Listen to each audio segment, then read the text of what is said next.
Masika, we can't hear you. Oh, are we not on? Oh, sorry, we're not on.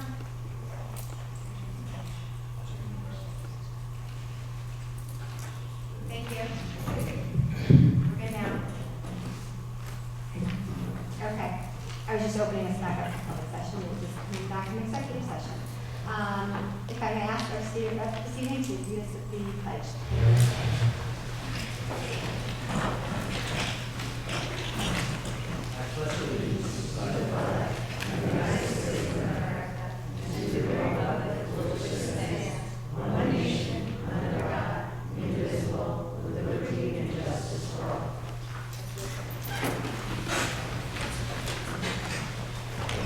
Okay, we begin with administrative remarks.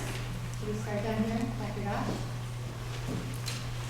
Good evening. I'll save a majority of my comments for the presentation section of the agenda, but I would just like to take a moment to highlight a couple of events that happened today that I think perfectly encapsulate this great learning community. First was some of the high school engineering / robotic team members that came down to work with our students at CD Star. They really let students have a taste of design and innovation through the use of some of the robots that high school students had designed and developed. So CD Star students were able to take the robot for test runs. They had these little design challenges where students had to figure out how to manipulate the robot, pick up a stuffed panda, and move it. So there was great excitement, and I'd like to thank Mrs. Jackie Fago at CD Star and Dr. Rebecca Greenfeld at Bridge High School for their partnership and creativity. And second, also this morning was a Thanksgiving feast planned and created by our high school life skills class. Under the tutelage of Mrs. Sarah Barnes, Miss Donna Schneider, and Mrs. Denise Galvano. So the students planned the menu, sent out invitations, cooked, prepped, and entertained dozens of guests. So this is in addition to what they do every day, which is run 2 businesses through their classes. It's just amazing. So just 2 brief examples, but indicative of the great things that we have going on a daily basis. Thank you. Thank you. Mr. Harrington, thank you. Okay, thank you. Just a brief, quick note of thanks to Ms. Mary Smith, our supervisor of transportation, for her good work in helping to vet qualified candidates for the position of assistant supervisor of transportation vacated by Ms. Volpe. Ms. Smith and I reviewed the resumes of approximately 14 candidates that applied for this position. I've invited 7 individuals in for initial screening interviews with myself and Ms. Smith. Yesterday, we held a larger committee interview for finalists that consisted of shared stakeholders in the transportation department, as well as the district at large. I want to thank the committee for their participation and their thoughtful input. I'm presently in the process of completing a thorough check of references in the hopes of presenting a qualified candidate to the board for our next meeting on December 10th. Thank you. Thank you. Mr. Carlson? Good evening. I will defer my comments to the presentations. Okay, thank you. Dr. Gamble? Thank you, Mrs. Masika. My comments are also going to be very brief tonight because we have several very important presentations this evening for the Board of Education. And I just want to thank the board for their great work that they do and wish you to do a very happy Thanksgiving. Enjoy your family, enjoy some time off, and thank you for all you do for the district. Thank you. My remarks as well, I will reserve for later in our presentations, but also enjoy the holidays. Happy Thanksgiving to everyone. Okay, so we move on to our student representative. Welcome.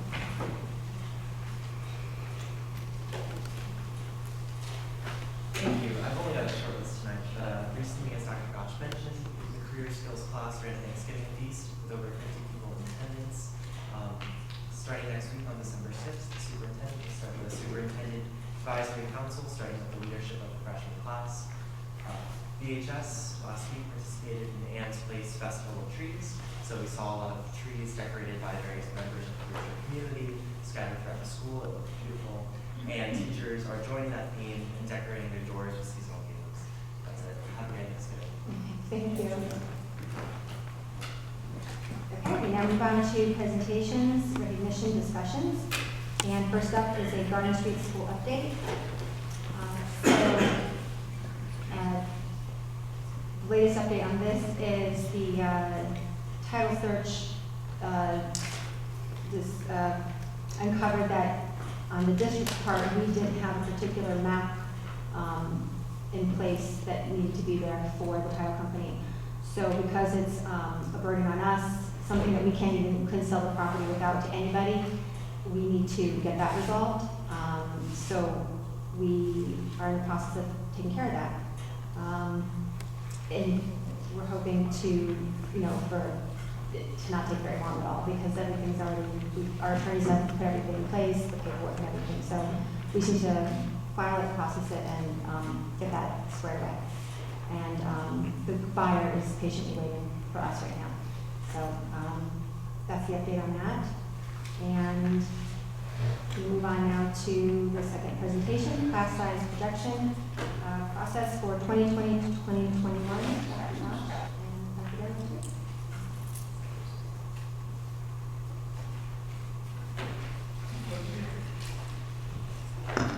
Good evening, Board of Education. Before I introduce Dr. Gosh and the presentation, I just want to stress how extremely important and what a top priority class size is for all of us, for senior administration and the entire administrative team and the teachers in the district.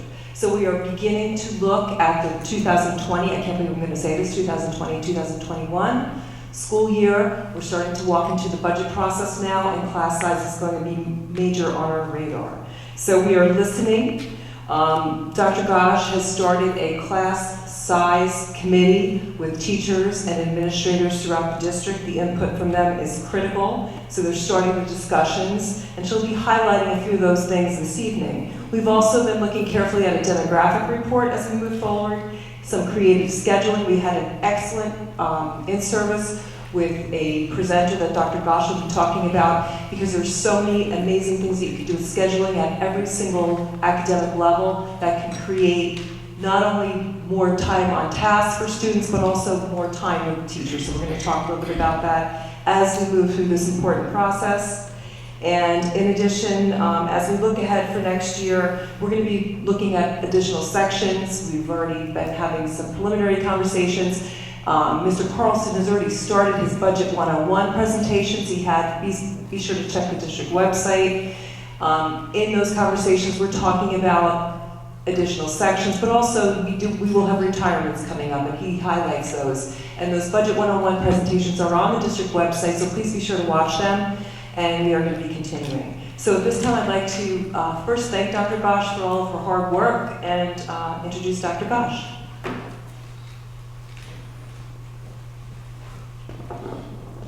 Thank you, Dr. Van Loon, and thank you, Board Trustees, for an opportunity to share where we are with our enrollment. It's very much intentional that we are presenting our enrollment along with our residency reports, since they are very much parallel conversations, and of course, enrollment is a key factor in our planning and resource allocation. So what I will cover in the next 10 minutes or so will be broken into 3 parts. The first is our current enrollment and how that jives with our historical data, as well as where we're seeing increases. We'll also look at what we're doing differently to prepare for 2021. And finally, we'll share some processes and systems that we're establishing, including questions that we're asking and ways that we are monitoring the data throughout the year. So first, where we are currently and how that compares to previous years. This chart sends us back to the 2009-10 school year, and you can see we were just under 3,500 students. You can also see that there's been a steady decline since that point, with the exception of this school year, where we see an increase of 62 students. It's important to note that because, again, enrollment is fluid, this data was captured and consistently reported on Vets Day, which this year was the first Wednesday in October, which is it's usually at the same time of year. All right, this is our enrollment over time. So we shared this last year at Mr. Carlson and I at the residency task force meeting, I believe in June, with, of course, some updated data for this year with opening day and Vets Day. A few takeaways from these numbers. First, over the last 4 years, regardless of where we start on day 1, we end up with more students on the last day of school. Second, we can see that enrollment fluctuates throughout the year, although the extent to that varies. Third, we can see that if you look at the last day of school in June 2019, from where this data was captured, and the first day in September, we actually had an overall decrease in 17 students. This is K-12. However, from the first day of school to Bed's Day, we see an increase like we haven't seen before over the last 4 years. So this has had an impact, as you can imagine. So looking at this impact by school level, we see the high school had 20 additional students, and this is again just from the first day of school until Bed's Day, which was the first Wednesday in October. CB Star had 10 students, and JFK and the middle school each had 16 students. So then next we go building by building.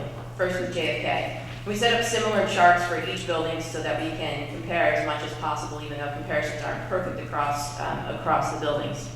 But here we have for each grade level the number of students in that grade, the number of sections that we have, our average class size, which of course is determined by dividing our enrollment by the number of sections. Our range, which is also an important metric that we look at when we're evaluating whether or not this is the kind of service we want to deliver. And so that this means 20 students is the fewest number of students in kindergarten section. 24 is the most, and there are several sections with 24. And the final column are our Board of Education policy guidelines, which have been long established. So obviously you can see here for kindergarten, this is a real problem. We have a number of sections that are over our policy guidelines, and what we have done to address this, Dr. Zamblin met with kindergarten teachers and with first grade teachers. We have this data in August. It's a very different conversation than if we have it in October. So the determination was that we would hire 4 additional teaching assistants that would be split among kindergarten and first grade in order to relieve some of this pressure. So teaching assistants can provide instruction, teaching assistants can pull students for different groups, teaching assistants can assess students under the supervision of a teacher. So Dr. Zamblin has worked with kindergarten and first grade teachers to develop a schedule for that, and I thank Dr. Zamblin for his work and of course for all the teachers. 3 of those teaching assistants are being appointed this evening. Moving on to CB Star with a similar structure or reporting system, we see that CB Star with average class size is comfortably within the policy guidelines. We also see that the ranges vary again based on the demographics of certain classes and grade levels. At the middle school, here, again, as the students get older, it's a little bit more difficult and complex to report out. Because it's not just like we have X number of sections in a grade level. It can vary based on support classes. It can vary based on accelerated classes. So how we structured this for the middle school was to take the total enrollment for the grade. And if you look at average class size compared to what our policy guidelines are, it looks pretty good, right? However, we need to make sure we look at the ranges. And you can see there's a lot of variation in these ranges. Getting deeper into that, for 6th, 7th, and 8th grade, we took the total core sections, and I should say core means math, English, science, and social studies. I didn't count in here support classes. I did not count in here self-contained classes. These are core sections by grade level. We looked at the number of sections that are at 29 or below, and the number of sections at 30 or above for each grade level. I will say one caveat with the middle school class sizes that might be a little different than some of the other buildings, is that when you're in the middle school, the way that the schedule is currently structured is that students get an additional core period every day. So they have their 4 core classes, their 5th core class rotates through each of those 4 core classes. So if you're in a 4-day cycle, you get a double period every day. So there is some additional student-teacher contact time, although these class sizes are higher than we would like, especially in this column furthest on the right. So high school class size gets even more complex to report, but again, using a similar reporting structure, here's what we have. So English, let's say take English for example. Students could be enrolled in 2 or 3 English classes depending on their grade level, depending how often the classes are offered. They could be semester classes, let's say, for example. What we did here is we captured all the students that were enrolled in these core classes, not any support classes, not any self-contained classes that are capped. But these are the number of students that are enrolled in these classes. You can see math, for example, there are more students enrolled in math because than we have in the high school, and the reason for that is we have multiple students taking multiple math classes, okay, just to understand how that is apportioned. You can see the class size is comfortable and the range varies. The reasons for these ranges could be everything from AP classes to certain electives that ran. And what you could have for electives on day one or when in the summer when you're planning to run a class versus course changes and schedule changes could vary. So I'll just throw that caveat out there as well when it comes to high school class sizes. All right, so it feels like we're playing catch up. We have this unprecedented sort of increase since since the opening day to Beds Day. So how are we trying to get out in front of this when we are moving forward? Because when we budget and create a schedule based on certain numbers, you can imagine that we're playing catch up and stretching our resources when we have an influx the way we did. So even though we're going to predicting this is far from a perfect science, we know that we want to do things differently to try to get out ahead of this. So here's what we're thinking. First is we're going to be using multiple metrics. It's not good enough anymore to just use rollover data. We have X number of students in third grade. We can't just count on that happening in fourth grade. So what we've done with a group, we have too many committees, so we called it a class size working group. We took our historical data and we created weighted enrollments. Okay, so basically, even if it only makes a difference of a few students, at least it's a better informed projection moving forward. We're also asking the board tonight to acknowledge the demographers report, which is an action item this evening. They use multiple pieces of data in order to come up with what they call cohort survival ratios. So we'll be looking at all of these metrics in order to inform our decision making and assist with our projections for the 2021 budget. As I mentioned, this class size working group made up of teachers and administrators K-12. We need to make sure we're having these collaborative conversations. We need to make sure that teachers in the high school know what's going on in JFK and vice versa. And we had our initial meeting a couple of weeks ago. I mean, it was evident that the kindergarten and first grade class sizes were concerning, as were some of the class sizes at the middle school. We have agreed to continue to meet as we have additional information in January in terms of the budget, and we just received this demographers report late last week, so we will be examining that data as well. So we also wanted to share that it's not just about adding staffing. There are other ways to maximize our resources, and one of which is looking at our master schedule. So the master schedule is really a high leverage structure that really should be a manifestation of your philosophy. So if you do it well, what do you believe in, and how does your master schedule portray that? So what we did last week, which Dr. Banlow mentioned, was that we had someone come in and take a look with us at what are the current structures of our master schedule. We talked about objectives, we talked about philosophies, we talked about different ways to do this. This is a good time for us to have this conversation because we've sat with the master schedules in our buildings for a number of years, number one. Number two, it's a negotiating year. So we made sure again that we had teachers, of course, teachers and administrators at the table while we're having these discussions. And hopefully we can come to an agreement as we move forward to restructure some of the contract language in order for us to be able to make these changes. We also have to look at some of the programs that we offer. Are they still effective? Are there other ways to be more effective? So we're really looking at this in a multifaceted way. It's not just about adding resources, it's about maximizing what we currently have. So in terms of moving forward, of course we're going to keep monitoring our enrollment. There's ongoing conversations when it comes to some of our demographic groups, such as students with disabilities, which obviously the program is mandated through IEPs, so we're making sure that we have structures in place to improve that and strengthen that already good collaboration going on between departments.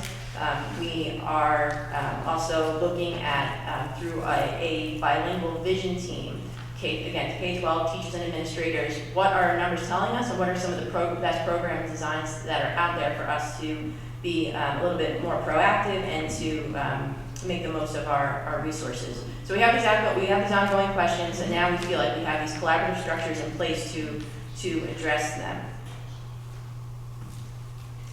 And finally, just to sum up, we know that enrollment fluctuates, we've heard that for years. We know that based on the last 4 years, that we end up with more students in the last day than the first day. Again, although that fluctuates and the extent to which that fluctuates changes throughout the years. However, this has been a year for us to absorb this number of students. And we're making sure that we are moving forward in a proactive way, having conversations, K-12 teachers and administrators to maximize our resources. Any questions?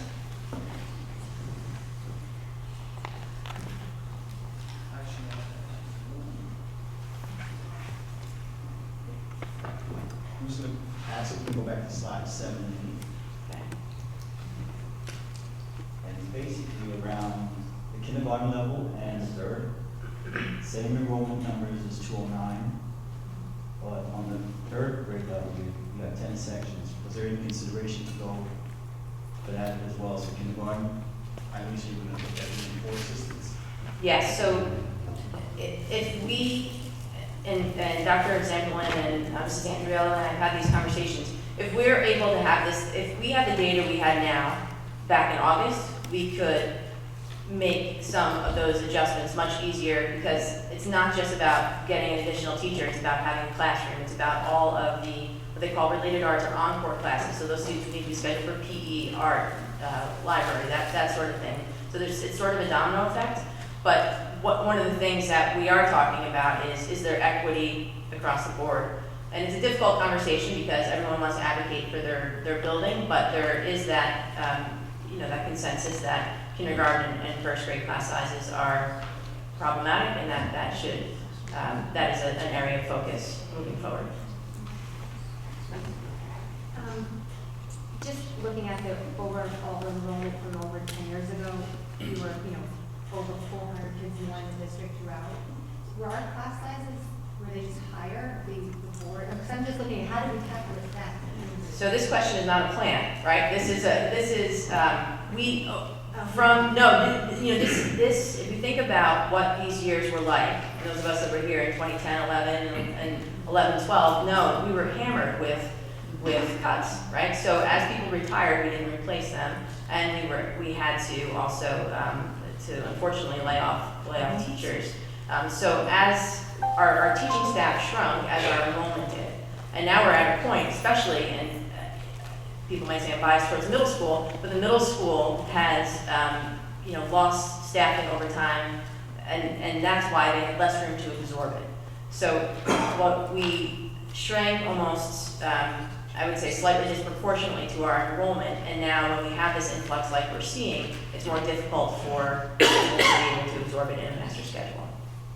Okay, so then, and I understand, Yes.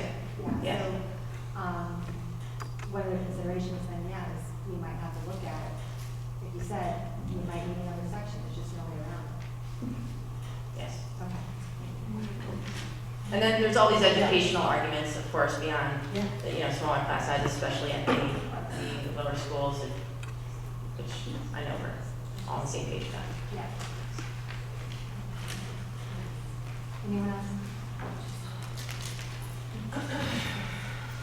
Good? Yes, thank you.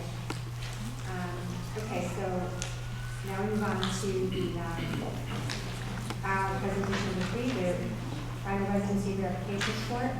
And just to kind of clarify first, the final just means it's a wrap-up. We've been giving updates throughout the whole last school year, and this is kind of a wrap-up of that. It doesn't mean final residency. There's no such thing as final residency. It's an ongoing, constant thing. And I guess I'll just start off with a few things, Lori, and then yeah, okay. Okay.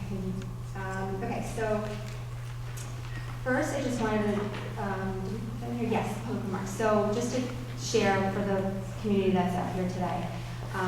Normally we don't have public remarks in our presentation section. We did include them today for this presentation because we know I did get emails, the board did receive emails, we do know that this is a topic of concern always for our residents. And so just to kind of go over how that will work real quickly, We'll do a presentation, we'll all present different information, then the public will have an opportunity to come up. We have a microphone up here for you, and also this one here.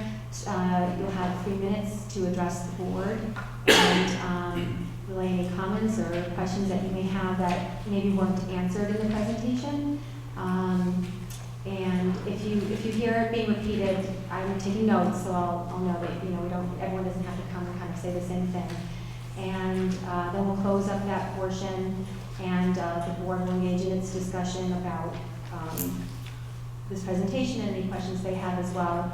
And we'll try to do our best to make sure everyone has answers before we leave this evening.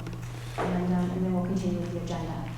So, okay, so I'm up first. And one of the discussion topics out that we received this past 2 weeks, as you know, for those who have been coming to board meetings, at the end of our agenda, I do comment on emails that we get. But the only emails that we received in this last stretch were on residency. There were 7, and our intention is to try and address as much as we can this evening on that.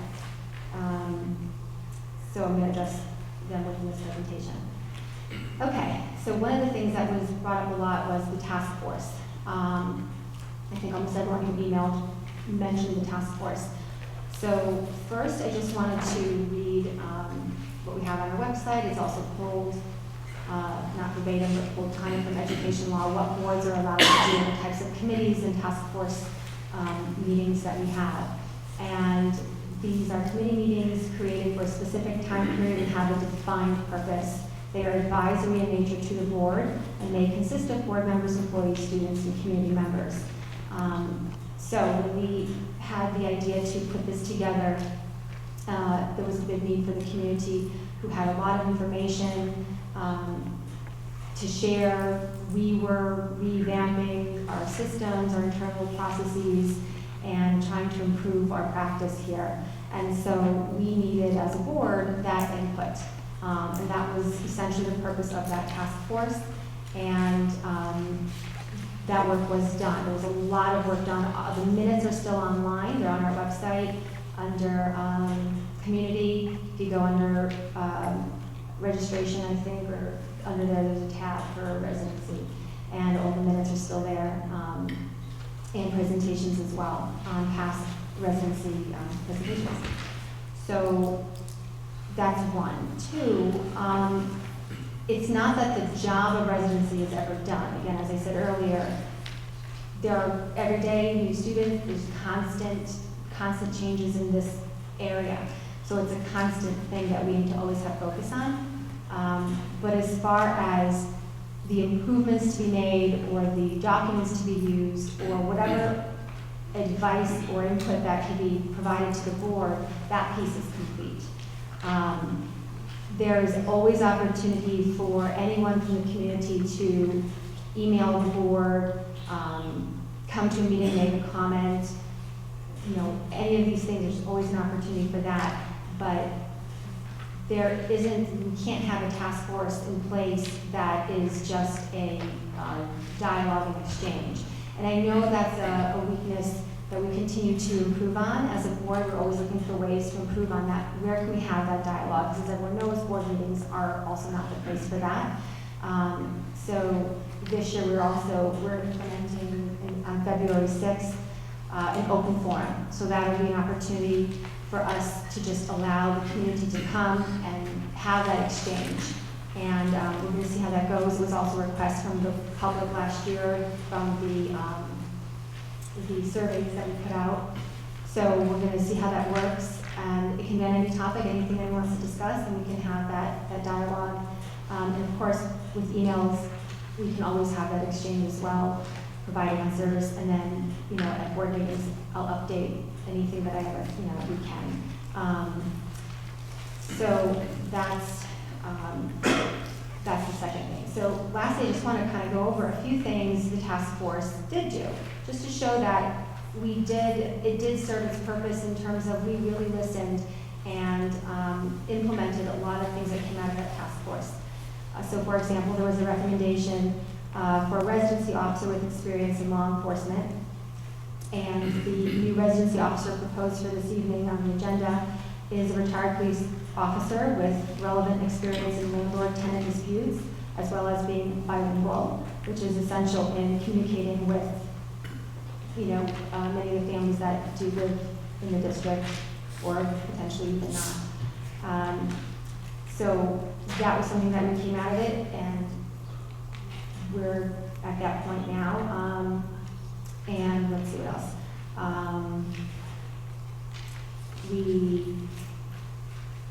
Our registration process has been revised and centralized through a district registrar, something we also didn't have.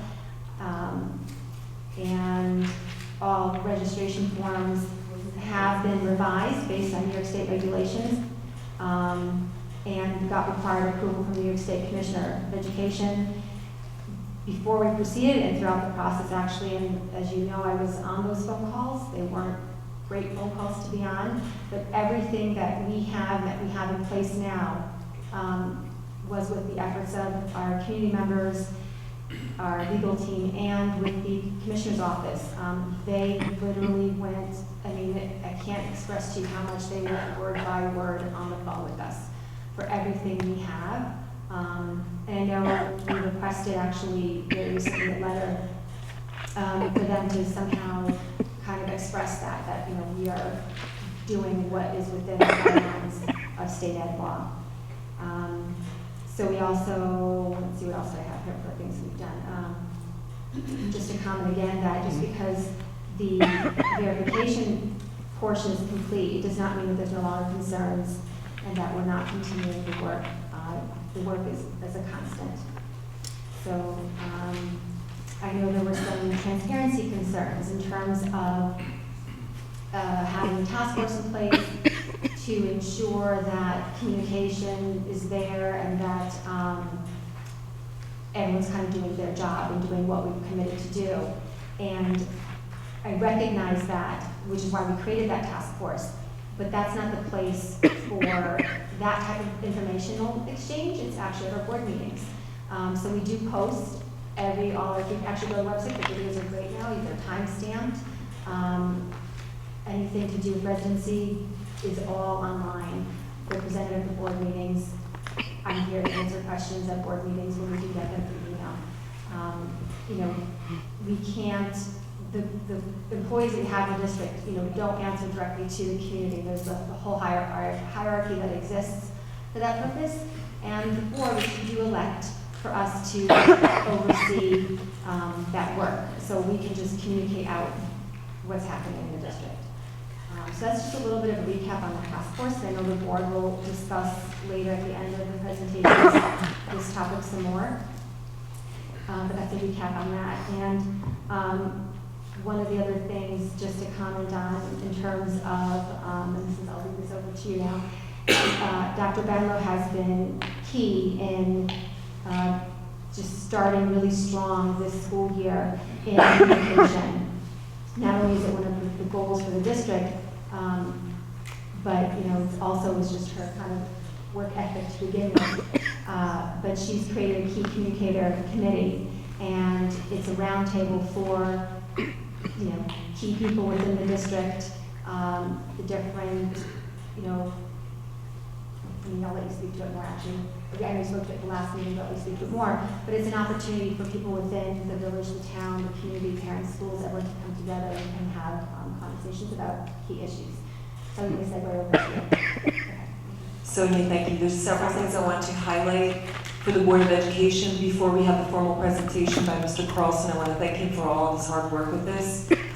Just piggybacking off of what Sonia had said regarding the key communicators. The key communicators is a group that meets 3 times a year. We're hoping maybe 4. They are the leaders, not within the school community, but within the community at large.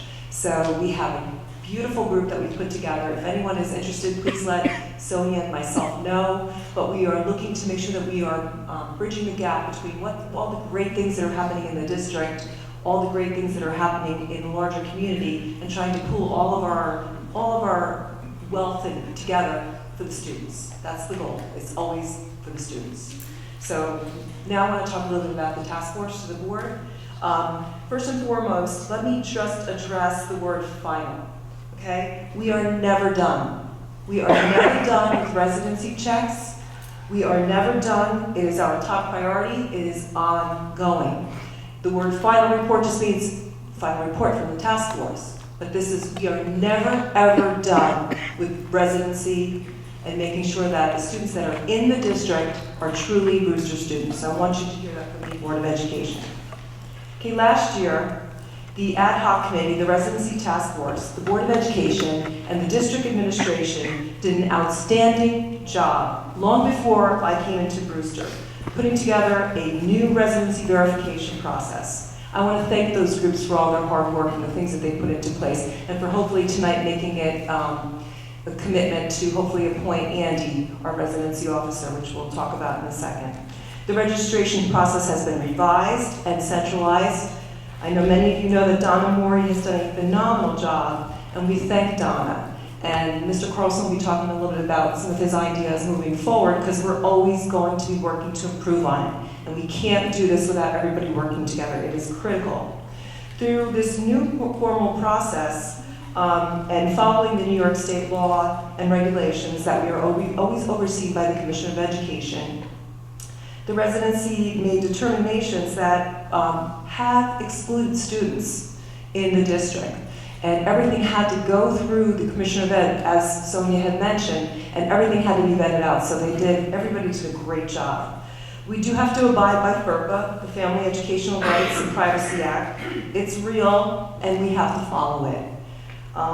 There's certain things that we cannot divulge to community members. And as much as we'd love to be able to share a lot of information, we just cannot by law.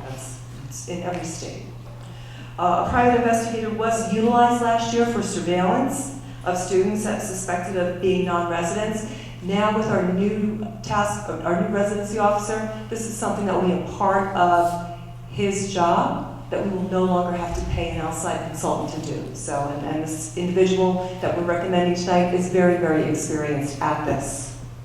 Upon approval tonight by the Brewster Board of Education, the Task Force, Board of Ed, and Administration began the process to hire an experienced law enforcement officer with experience in landlord and tenant disputes. So this recommendation this evening comes to you from the task force, comes to you from the Board of Education, and comes to you from the administration. So this new position will serve as a liaison with the community. The new process is utilized in every district that I have been a part of. I'm not going to mention those districts, but we have always had a residency officer. In fact, in one district, the budget didn't allow us to keep the residency officer. It was a huge mistake, because then we were spending so much time in court, and principals were not able to do their job. They were sitting in court, making sure the kids that were in their building were truly there. So the residency officer is a critical position to bridge the gap with the community and work as that liaison with the experience in the district and the experience within the community.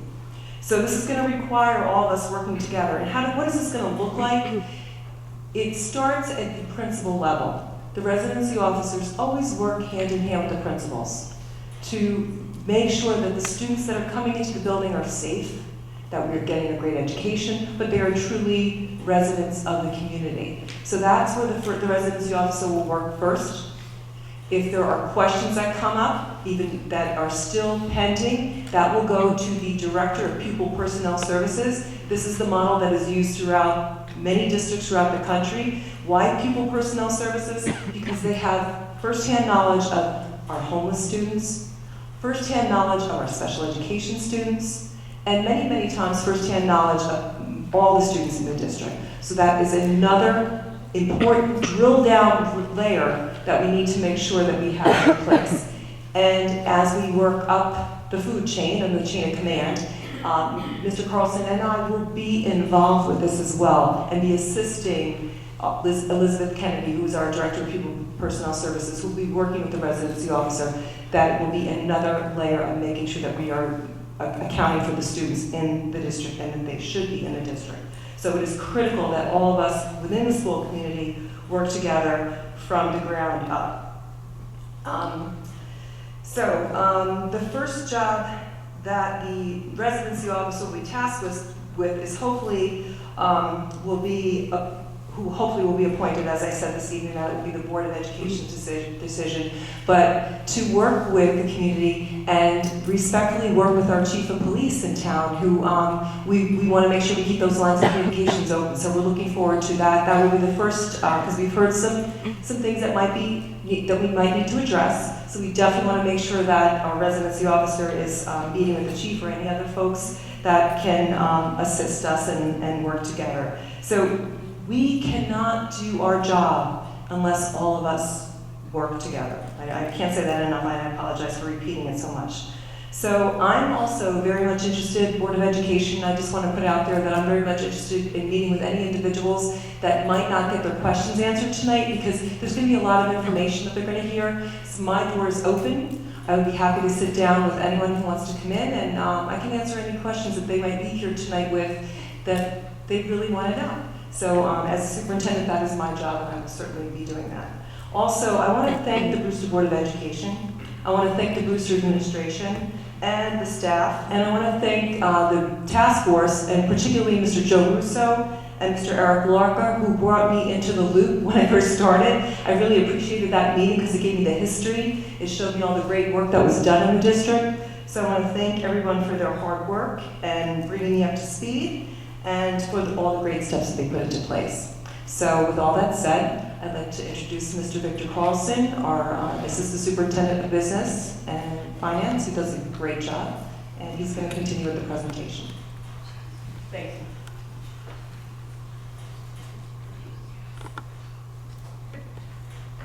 Okay, good evening. So I'm presenting on behalf of Art Holtzman, our current residency officer, as Dr. Van Lowe and Ms. Masika mentioned.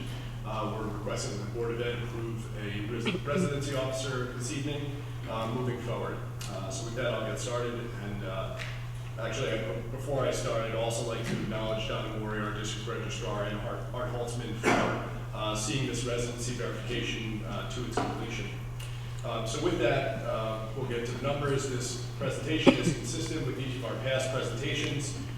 As Dr. Gosch mentioned earlier, enrollment is fluid and fluctuates. However, for the purpose of consistency, we chose Wednesday on October 3rd to capture the group of students who we were verifying. So, without going through those numbers, most of which are consistent with past presentations. As you can see here, we've completed our residency verification of the a little over 3,100 students who were identified as of October 3rd. As Ms. Masika and Dr. Van Lowe mentioned earlier, enrollment and residency verification is a process, and it's never complete. So while we took a snapshot of students on October 3rd of 2018, each new student from there on went through our new registration process, which was centralized in the district registrar, through the district registrar, and they completed residency verification prospectively. So again, we've completed at 3,100 students. The results we've had, I have to mention this because this was discussed at one of our past task force meetings. During that summer of residency verification in 2018, we experienced a larger number of students who voluntarily disenrolled as compared to the prior years. We don't have exit interview information on these students, but we did want to acknowledge that these students who voluntarily enrolled, it is possible that they did disenroll voluntarily due to the fact that they may not be able to pass residency verification. Through the formal residency determination process from July 1, 2018 through current November 26th, 29 students have been excluded as non-residents through residency determinations. And I think Dr. Van Lowe mentioned that they have the ability to appeal those decisions, and many of the students who have appealed, our decision was upheld by the Commissioner of Education, which supports our decision in the first place. So just again, these 29 students include both students who were within that snapshot of October 3rd, 2018, and also any new tips that we received subsequent to that, because again, residency verification is ongoing. Even current, we have students that we're looking into. So this is just to reiterate what we've all said. Residency verification is not over. It will never be over. For eternity, it will be a continuous process And again, through the task force, we were able to put in place some important processes that will help us going forward. It was asked at the start what the cost of the residency verification program would be. The cost was $182,000, and that excludes the fixed costs of the residency officer and district registrar positions, which will be continued and ongoing. So for the year in total, the cost was $285,000. But specific to residency verification, the cost was $185,000. So ongoing maintenance and challenges, again, this is a continuous process. So each year we have over 200 kindergarten students each year, and Barbara Guglielmo from JFK is here, and she plays an integral role in the kindergarten registration process, working shoulder to shoulder with Donna Mori. But as you can imagine, enrolling 200 students at a certain time involves a lot of work and a lot of coordination to make sure that we verify every student, which again, through the processes that we've put in place, we're in a much better position now than we've been in the past. Again, in the past, registration for kindergarten was handled specifically at the building level. It's now been centralized, again, with the assistance of JFK and really working hand in hand with our district registrar. New students, we struggle with parents providing incomplete documentation. And because of that incomplete documentation, one of the benefits of our new residency officer is that this individual will be able to perform home visits. So while we spent money on private investigation affirming that a family lives at the address that they provided, we'll now be able to do that with our residency officer, who will be able to perform home visits, something that the district has not subscribed to in the past. I do want to mention we will continue private investigation services for those students who require private investigation. It's important for us when we're really building a case to disenroll a student, that we have private investigator perform surveillance, and that really adds to our case when we make the formal determination. The formal determination, again, which is set forth by New York State education law, and we subscribe to it the following 2 weeks. So it's estimated that we're now moving on to the maintenance phase, and in a given year, we're going to have between 10 and 20 students each year that we're going to be investigating based on tips that we receive. It's not new. We've been receiving tips over the years. We will continue to receive tips over the years. Again, enrollment is fluid. When you have a high-quality education system, people are going to make their best effort to get into Brewster schools, and we'll have to continue to be vigilant and follow our processes for excluding students who are non-resident. I'm not going to read this bottom one, but this is in reference to requests of sharing student addresses, which were prohibited from doing with regard to FERPA. And as Mrs. Masika mentioned, we've requested State Education Department to provide us with a formal legal opinion on this matter. So next steps, we're requesting the Board of Education consider approving our new residency officer. As was mentioned, he is a law enforcement background with experience in landlord-tenant disputes. Is also bilingual, which will certainly assist us. We'll continue the enforcement of New York State regulations, board policy, and district residency procedures. As Ms. Masika mentioned, each of these were required the approval of the Commissioner of Education during the summer of 2018 before we went out to perform residency verification. So every single form, document, communication required the Commissioner's approval before it was released. And then, of course, we're going to continue residency verification of students in temporary living arrangements. So another recommendation of the task force was to record the lease expiration dates of students who are in temporary living arrangements. That field was created in, I want to say, in December of 2018. So subsequent to the 2018 summer, where we verified the majority of our students, I believe there was something like 2,600 students who were verified over summer of 2018. Subsequent to that, we created this field. So prospectively, we've been entering the lease expiration dates for any new students who have been enrolled subsequent to December of 2018. However, Donna Mori, our district registrar, is now going back, now that the dust has settled, and she actually has the time to go back and evaluate and look at documentation received.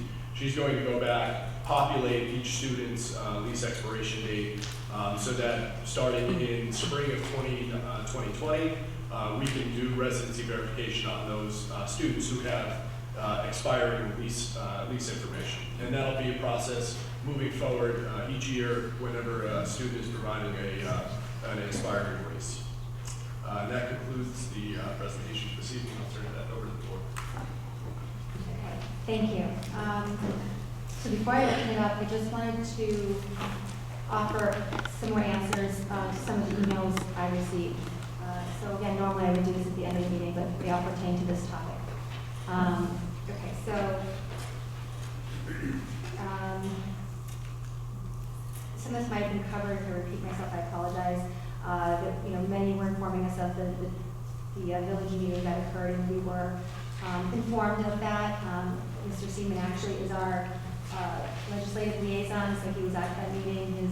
His job for us as the board is to make those connections as well with Putnam County and beyond as well. So he was there. We were aware of that.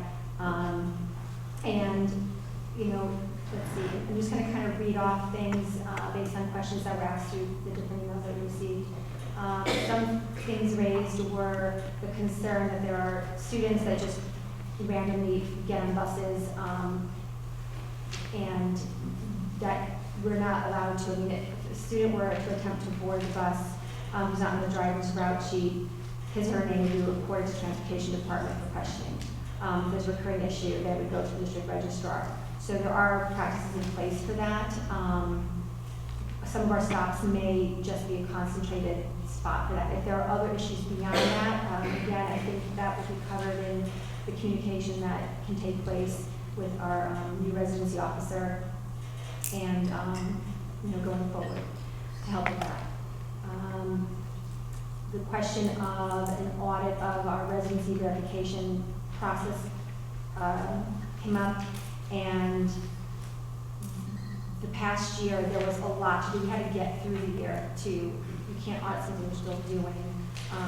And I think, my thought on this is that we have a new superintendent in place. We have a potentially new residency officer in place.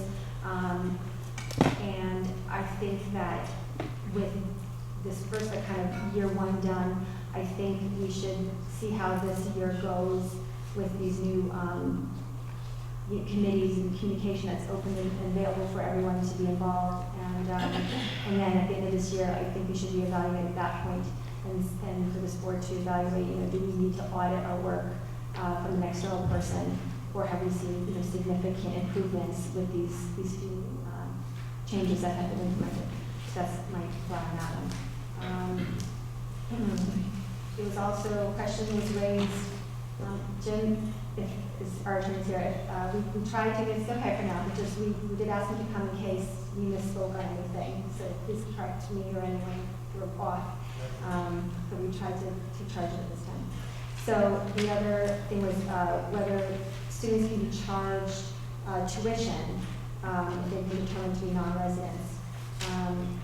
And this one, I might actually ask you to speak to, just because while it's possible to do, I believe that in cases where you look at how the whole process takes place, until they're proven to not be a student, they're still our student. And at that point, they still have an opportunity to go to the commissioner and argue their case. And at that point, it gets, I don't know if the commission would uphold some of that, and I think maybe you could answer that a little better than myself. Please, thank you.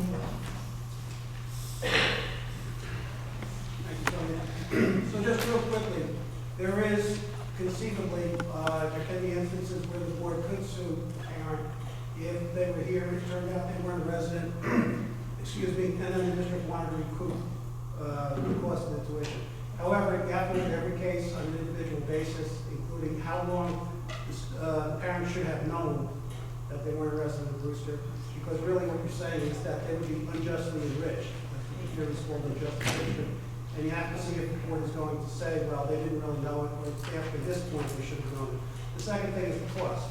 if you bring litigation, that will have some costs. So if you're talking about a 2 weeks period of time where your student is not a resident, the board will have to make a decision on that basis as to filing fee and the cost of bringing a lawsuit. Because you have to bring a lawsuit, you have to go to court and just go to the commissioner.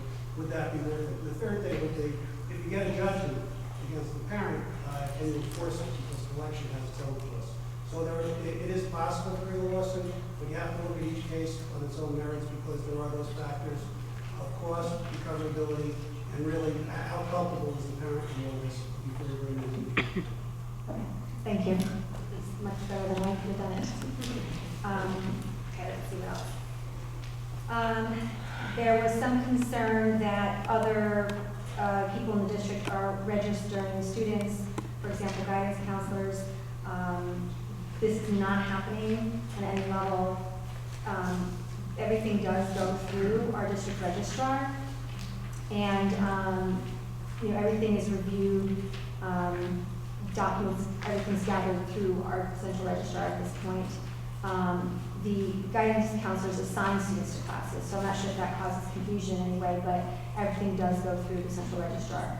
And they can't, a student can't be placed in a class if they haven't been confirmed through the registration process that we have in place. And Jim, I'm not sure how to speak to this as well, because there was a question about McKinney-Vento, and how can we comment on how many students or what is that? And my understanding is the law is very broad in its definition of homelessness for students and what we're required to allow. So if you want to comment anything more on that particular matter. So that's pretty much it, Sonia. Basically, if a student is doubled up because they don't have adequate housing, if they're in temporary housing, they'll be in a motel or hotel. If they lack a fixed, adequate, and regular nighttime residence, which could be for any number of reasons, even though we wouldn't traditionally call them residents, at that point, they'd be considered homeless, and they could designate either Brewster, if that's the district where they're currently located, or the district of last residence. They have a choice of where to go. So the definition is very broad, and again, it centers upon, does this student lack a fixed, adequate, and regular place to lay their head? Or are they in an overcrowded situation, they're doubled up where there's 4 kids in a bedroom? That could violate the town code, could be a zoning consideration, but they would still be residents at the same time for our purposes because they would be homeless. Can a student, is there a time frame on homelessness? I hate to ask that question, but how does that look? It's generally, they are allowed to finish out the year in which they became homeless, and then each year is looked at individually. Except, there are some exceptions if they're finishing out at their senior year, there's a little bit more leeway. But basically, it's for purposes of education continuity, they get to finish out a year, and then you look at the determination. You can contest it with the Commissioner of Education, but they basically get a 30-day stay, even if we're accusing them of not really being homeless. They still get allowed to stay here while the Commissioner decides should they get a longer period of time to hold on. So the law is really, it's very protective of their rights as far as how long they can stay here and what the definition is. Okay, thank you.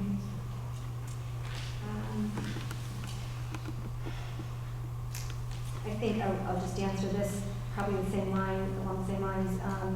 There was questions about students living, with a guardian, who's the guardian, are we allowed to provide information? But I believe all this information is protected under FERPA as well. So, right, so we can't disclose those scenarios other than proving that, a student is living with the guardian that's in the district and therefore a resident. I said that correctly. We talked about, there was concern in some of the emails just about, again, communication and working together and sharing student information and addresses and such. So we've repeated this many times, that anything that, if we've acquired information through our registration process, we can't share that. But we can work with, anyone who has information to share with us, for us to follow up on. We can't share the results of that because, again, it's all protected. We can report back in terms of numbers, but I think that's kind of where that ends. and just, verifying all of this. That was kind of the concern. How are we as a district managing that process? Are we staying on top of all of it, from court orders to, who's living with who, leases and all that? So I think you've heard, we have really good systems in place, and now Donna has an opportunity to also go back and update information. We have key people in place that are really, hopefully, when they will be in place, to really make sure that our process is there, and everyone's accountable, doing the job they're supposed to be doing. And then for the board to stay on top of that and make sure it's being done, and then to have updates when we can. That kind of covers, let me just make sure I have one more sheet, I apologize.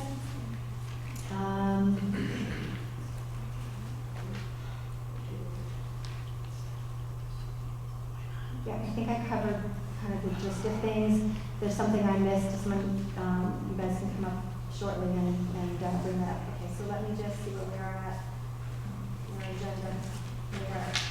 Okay, so I'm done. So now what I'll do is open it up for public comment or questions. So please come up to one of the microphones, state your name. You'll have, we're going to talk after. Okay. Yep. So you'll state your name, you have 3 minutes, and when I close the comment period, the board will then be able to ask its own questions, engage in this discussion on this topic as well. So please. Hi, good evening, everyone. Jolie Spano. Could you please come up to the microphone and just address the board? Thank you. Good evening, Jolie Spano. I've been a resident of Bristol for 20 years. I have a son graduating in 2009. Currently, I'm a middle schooler and a high schooler. My question is to the lawyer, actually. When he's discussing that parents didn't know they live in Brewster, when you look at your papers that we had to fill out when I had to re-enroll my children, I had to sign that said, I know I was telling the truth. And if I wasn't telling the truth or I was falsifying documents, then I could be punished. So I'm not understanding why, in maybe not all 29 cases, there's not one or two that are made examples of, so that perhaps these things don't continue to happen. Because as the chief spoke before, we know it's still happening. And the numbers from October, I know, on good authority, that the numbers are higher. We get new kids all the time. I am familiar with the class sizes in the middle school because it affects my children. And it's a problem. And I'm tired of hearing over and over that you guys are handling it because we're not seeing any solutions on the ground level, our kids. Thank you.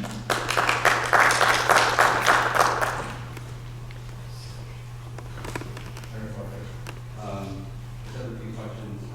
Is the chief of police in the village included as a key contributor in those meetings?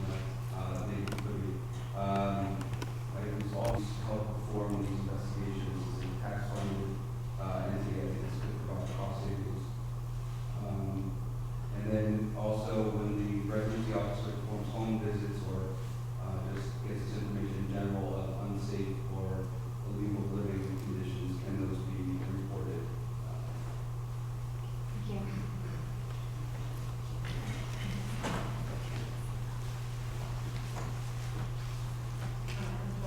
Is that, We can't hear anybody. yeah.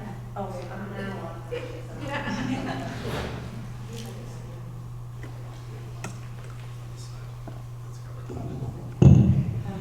I'm Barbara Guglielmo. I'm the building registrar at JFK. And to speak to Jolie's point, in previous years, before I was the building registrar, I was one of the registrars during kindergarten registration for the previous 10 years. This year, we noticed that the word was out.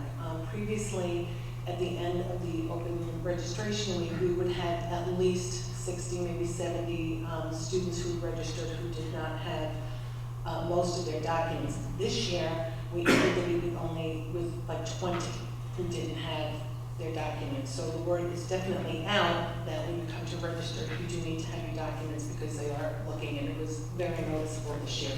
And I'm assuming that it will be next year as well. Thank you.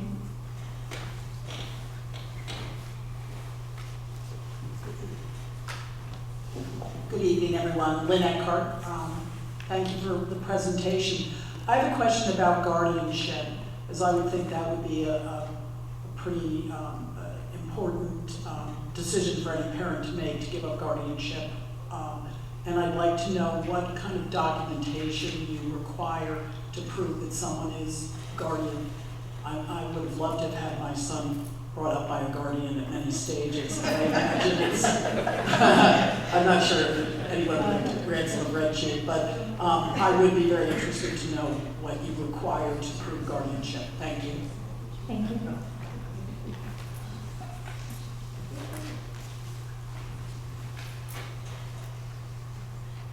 Hello, Joanna Cavoni. I guess this is a question again for the lawyer about the McKinney-Vento Act. I had thought that a person to use that to stay in the district, they had to have lived in the district, became homeless in the district, and then they can continue the education here. If you become homeless somewhere else, move into the district, isn't the other district from where that child came, don't they provide the services? This is what I had understood about the law. Thank you. And if that is the law, are we Well, doing that? so you're commenting and we'll talk about it. Thank you.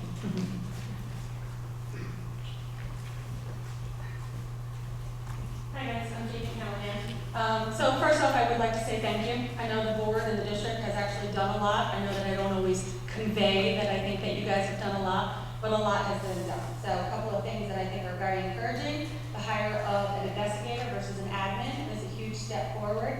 I think kids whose parents haven't provided the needed proof by the required time are being held in the offices versus the classrooms. I also, from my own son, when I tried to move him up the line, because I'm always late for work when I have to wait for the bus, I moved him up the line. And the bus driver, as the first line of defense on that, pulled out his list, and because I wasn't at my stop, but earlier in the route, he was like, who is this child, what, and he had to verify that. So I think that these are all really positive signs.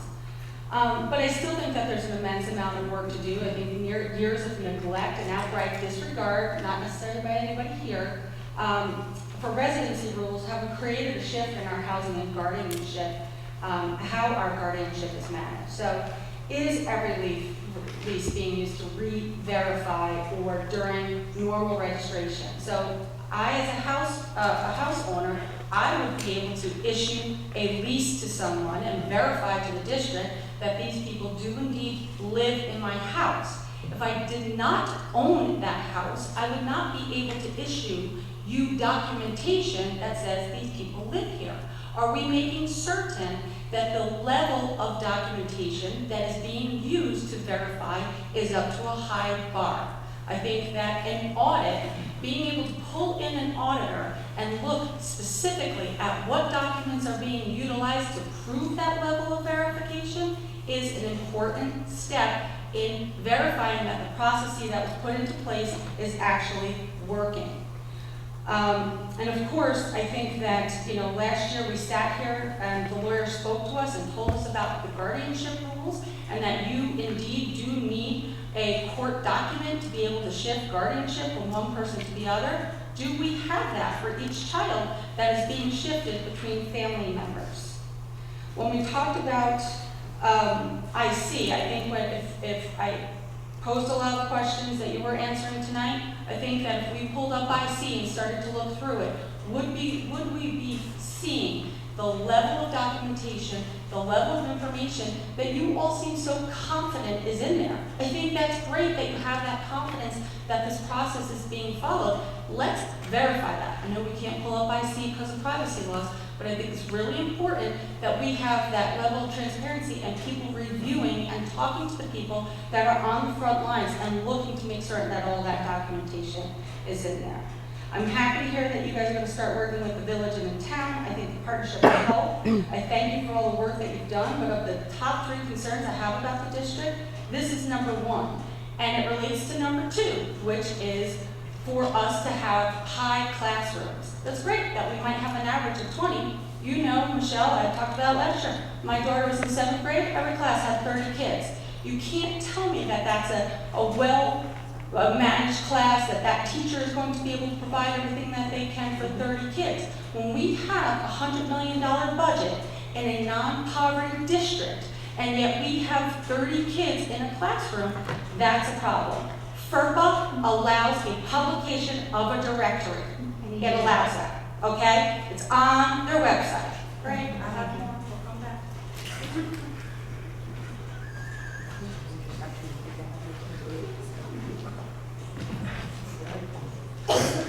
Anyone else? Please, no. Am I right now? Either way, that makes sense.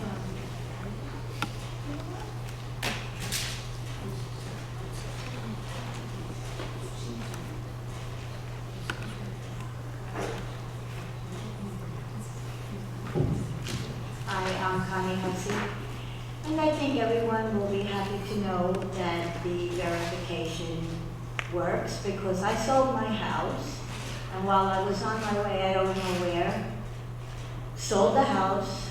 On the 27th we closed. The people had the title and everything. I had warned them though.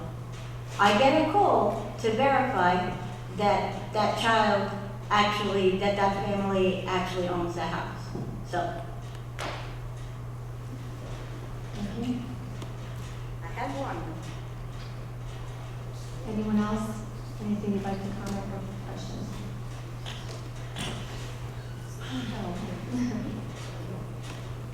Okay.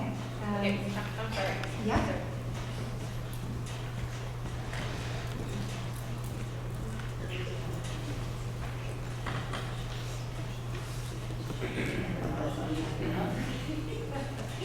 I am Sarah Russo. I am an employee of the Brewster School District for almost 20 years and have lived here for over 25 and graduated a daughter of 30 who is thriving much due to the education she received here. I have a few questions for the board as well. We were told during our last residency meeting during the summer that the lease start and end dates were going to be posted by Art Holtzman before the summer was over, but we don't see that happening. And I know that Victor did make a comment that Don Moran, and I know she fully intends to because I work with her often during the week and she's doing a phenomenal job, does intend to go back and reassess all of those lease dates. However, can we get any idea of when those dates will actually be put in? Because here is the problem that I'm experiencing in my job doing truancy attendance for Wells Middle School. We are constantly having children move within the district or not within the district. And when a lease expiration date is not in the system, you can't assure that that student even lives here anymore.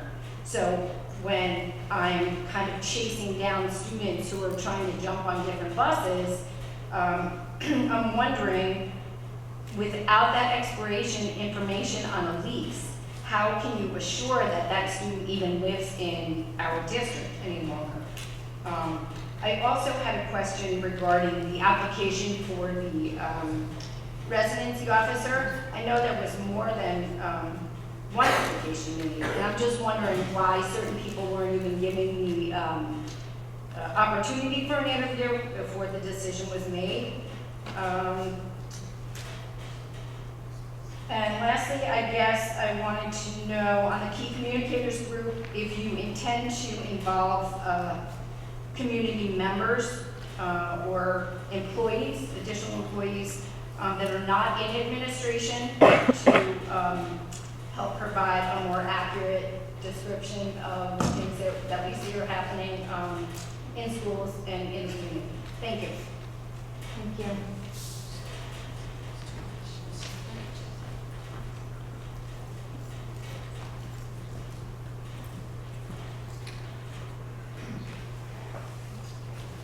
Hi, I'm Joe Russo. I just really have two questions. During the presentation, it looked like there was about 400 students that did not supply paperwork but were validated through online searches. And according to all the documentation, it said that if a student or a parent did not provide documentation, they had 3 days to do so, or they would be investigated through the investigator and other means, but not an online search. I don't know how you can verify, a sixth grade, someone in sixth grade through an online search, or even someone in kindergarten. So I'm questioning, was any paperwork provided? The other question is for the attorney, who down this road a few times before. It seems all the other schools require affidavits for various things, where their paperwork is much more stringent than ours. So aren't they reviewed by the New York State Board of Ed as well? Mahopac, Lakeland, and Carmel, for instance? Thank you.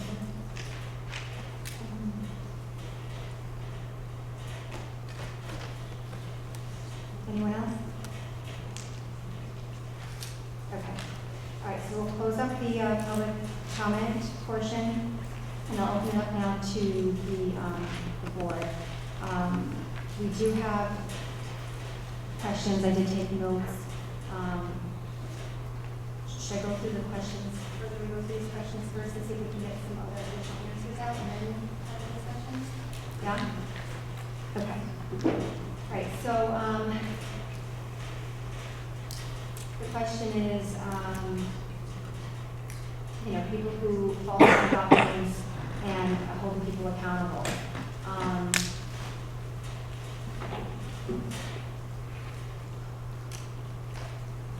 And I guess the thing to go back on that would be what our attorney did explain in terms of a cost-benefit analysis. I mean, I guess we can make an example of someone, but isn't it better to have a practice in place that is deterring in itself, and that we do really accurate work in minimizing what people will always attempt to do in any district? I mean, I think that's kind of a more accurate thing to do. And it was just year one. And we did see a decrease, in certain numbers. So, for me, that's just my thought on the answer. I hate to spend taxpayer dollars just to make examples of someone. I'd rather do that if we absolutely need to, because we've discovered something that we can actually prove and be successful with in court. That's just my thought on that answer. The board can comment as well. Yeah? Mike?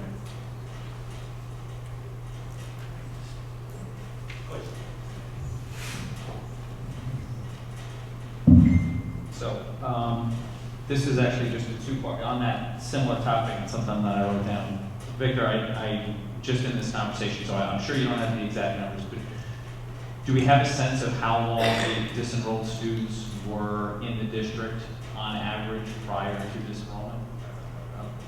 And then the question for Jim, if we were to go forward and to start trying to recoup this, is that a policy that we have to pass and then apply universally to everyone, or do we pick and choose which cases we would potentially, Yeah, it's the latter. We don't need a policy. The district has a legal right to recoup money, so you really address it on an individual basis based upon the merits. If there was two parents had custody, one parent lived in Mount Vernon, one parent lived here, and they shared custody, and the student was in Mount Vernon a couple nights a week and here a few nights a week, it could be a little bit murky about when the parent knew that they really weren't a resident because they can share custody. So you really have to look at each case on its individual merits. For that reason, you don't have a blanket policy. You have to address it really on the merits of each individual case.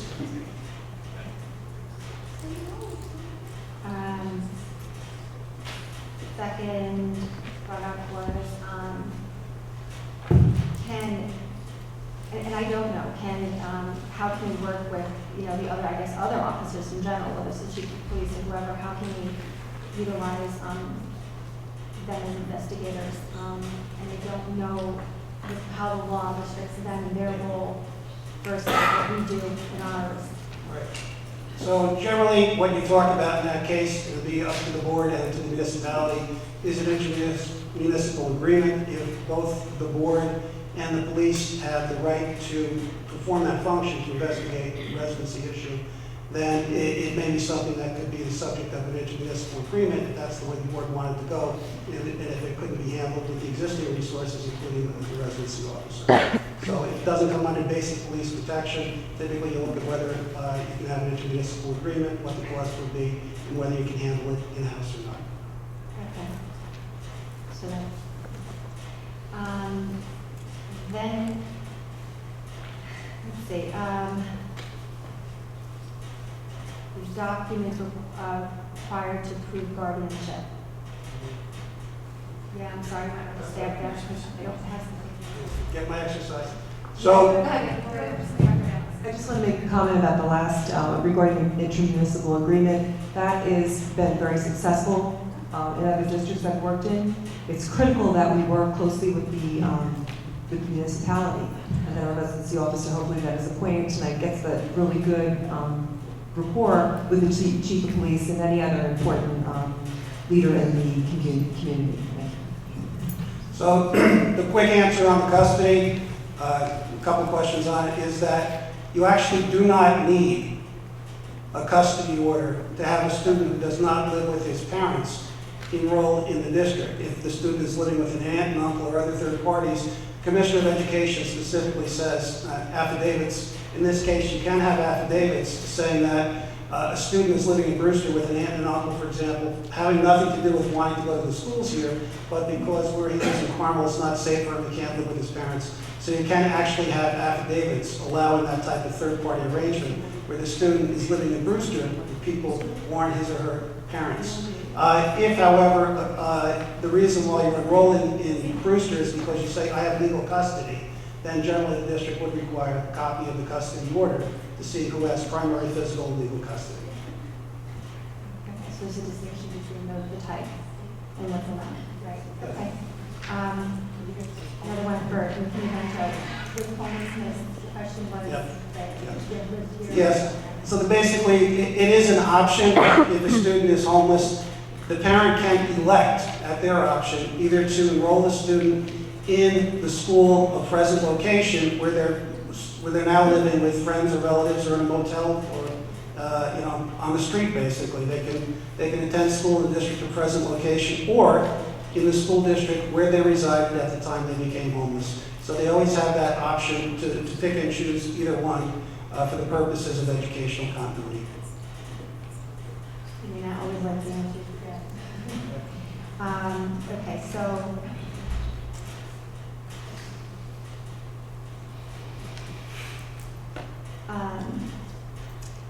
it was back to the question of the audit. I think the board can discuss this in a little bit. Because I wrote that down for 2 minutes for us to discuss, but just the question being raised, how are we verifying that the right documents are in place and an outside party could perhaps look at what we're doing and making sure that everything is appropriate. So we can discuss that in a minute. The posting of the lease start and end dates, I believe the question was really for more internal purposes, to manage internally. That's how I took that question. So that our employees are able to manage, in this case, they said that the truant, for example, where are they or different things. So I guess that'll be something that you'll have to look at and how to make that happen sooner or later, because it seems like it actually would be helpful. And can, for the key communicator committee, yes, please. Question came up about the key communicator. As far as the chief, I'm going to double check. I think we did invite the chief, but we will double check. But going back to the other question that Ms. Russo had asked regarding key communicator, the purpose of our key communicator is for the outside organizations, leaders of those organizations. Certainly can be a part of those key communicator meetings. So we would welcome anybody that's interested. Please reach out to my office, and Susan, Gavin, and I will make sure that you join us in those committees. But it is really for involving the school community with the larger community so we can take that time to hear everyone outside of the district. Thank you. Can I ask then, because I know that it's really important for you in communication with everyone, and I don't know what the answer is specifically, but is there another form or an avenue to create something for employees in the district that do have information? Are they just supposed to kind of pass it up the chain? Or is there a round table that can happen? Okay, excellent question. We just started this year a faculty advisory council where it's very fluid. So what happens with the faculty advisory council is we have the leaders of the administrative association, leaders of the teachers association meet with central office administration. And if there is any other association that would like to come to the table, those leaders will also come to the table to talk in faculty advisory. We meet once a month. We set the agenda ahead of time so there's no surprises on either side. But that's become an excellent communication piece for communication within the district, which is very, very important. I'm glad Ms. Russo brought that up. And we're hoping that as we move through negotiations that we can make that part of some of the contracts. So that's a good one. So I think, yeah, as these new things that you're implementing kind of take shape and get the ball rolling with them, like, they'll be more helpful. People really figure out how to utilize them effectively. Yeah. Okay.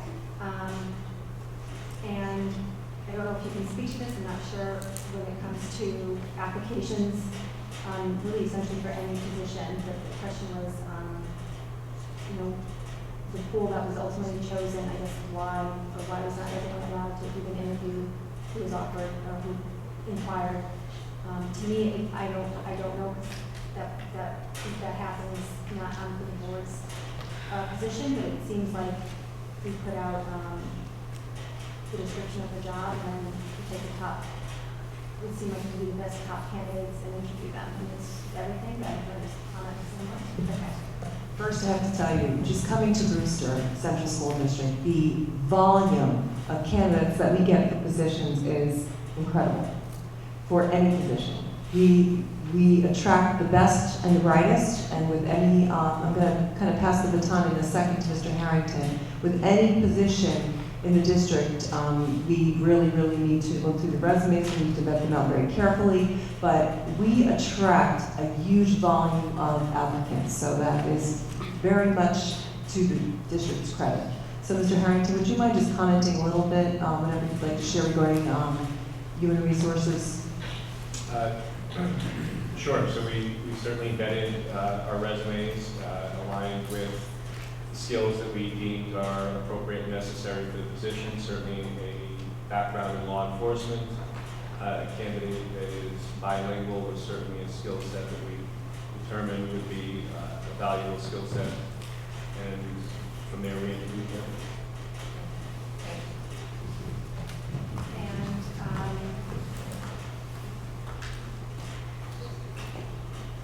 So the next question had to do with 400 plus students did provide paperwork, and that we didn't utilize the private investigator for all of them. My recollection on that was that we were going to try the least, the most cost-effective measure for every person who didn't provide paperwork. So, if they were everyone, just to kind of reiterate, everyone who had previously been enrolled still was enrolled and was always our student. So, I believe it's not here, but we had to go off of the addresses and information that we previously had on file. And if we were able to verify that, through other means, online searches that proved that they did live there, because the names matched, the information matched, I think that was how that was handled. But there was no investigation that was specifically required at that point. Am I remembering that correctly? Yeah. Yeah. I'm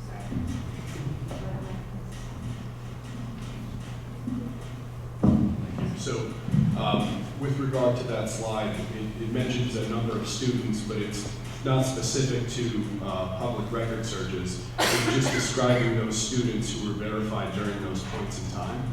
So the number that was referenced is not the number of students who were verified through public record searches. Rather, those numbers reflect the students enrolled during those 3 specific periods of time, one being between September 2018 and January 2019, the second period, January 2019 to June 2019, and then June 2019 to current.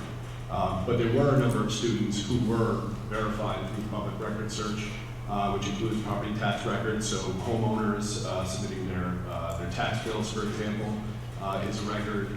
There were other, covert checks that were done, which I wouldn't describe in public because we're going to continue to use those. And those are some systems that were recommended and are utilized by a private investigator who's a licensed private investigator and has a background, was a former, I believe, FBI agent, and obviously uses certain techniques which we would not be able to do and are not available to us. So again, those numbers do not reflect the number of students who were verified through public record search. Those numbers reflect the number of students verified at those points in time. But again, I can say that there were a number of students who were verified through public record search. Thank you. I think I covered things that were brought up this evening. So we'll engage now with the board, but if there was something else when we're all said and done here, you, of course, please email us. As Dr. Banlow said earlier, she's open to meeting with residents who have further questions that you'd like to discuss. Sorry, I can't take questions now. You didn't answer your question about the paperwork that other schools asked for that we seem not to be. If we're being. Oh, I'm sorry, did I miss that? Okay. Why do some? Well, interestingly enough, the reason we came under scrutiny, every district should be following the law, whatever that is. We came under scrutiny under SED scrutiny because people within the community were emailing them directly. So, I don't know that SED is fine-tooth combing every district in the state. We were under that lens because very specifically they were informed that we might be breaking the law. And so we had to comply very strictly to the law for that reason. What other districts do or don't, or how they get away with things that may or may not be legal, I just can't speak to. I just know that what we're doing was literally word for word with their attorneys on the phone. Nope, take that out. Yep, put that in. This is how you need to do it. A bunch of tough conversations to have with them, but that's what we have, and that's why we have it. So again, it's unfortunate if other districts are doing things that they shouldn't or pushing the envelope a little bit. Again, I can't talk to that unless you want to call SED on them. I can't speak to it. I'm sorry. And can I, once again, there were 2 questions I No. asked that were not answered, so I would just like the opportunity to get a Ma'am, I'm proper sorry. I response. have to make an order because if we start this is all going to. But I'm answering questions that are not being answered. I Okay, asked so you know what, then perhaps reach out to Dr. Banlow and sit down with her and have a very direct conversation there, and then that'll be the most productive thing to do, and get the most direct answers. Because I wrote down your questions and I thought we covered them, all 3 of them. So, yeah. So anyway, so at this point, the board, I'd like to ask for us to engage. We need to have kind of any thoughts or comments you have in general, but also need to discuss the auditor question. If that's something you want to look into and do now, if you want to wait and see how with the people in position go forward with this year and see where we are at the end of the year, and then consider that role, or consider someone taking on that job. And the other thing is the task force. I outlined earlier, that I am of the opinion it served its purpose, and that we will maintain transparency and sharing information with the public. But who wants to go first? I had a question regarding the homeless situation, and I don't mean to appear to be insensitive at all, but as far as a child, our lawyer just stated that there's a very broad definition as far as someone who's homeless, and it doesn't actually have to mean that they don't have a home.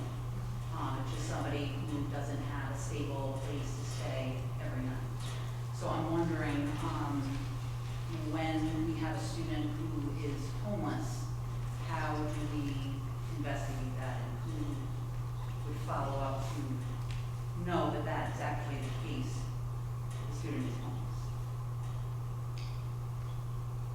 sure who can answer that. I can answer that. Our Director of Pupil Personnel Services, Liz Kennedy, who's here with us. Liz, I'm not going to ask you to speak, of course, but that is one of her roles, and that is typical for any school district. The Pupil Personnel Services position has to make sure that, and it's tough. I mean, many districts, not just Brewster, have numerous homeless students that come in and out, so it's a lot of accountability, and I have to say Liz does an excellent job of that.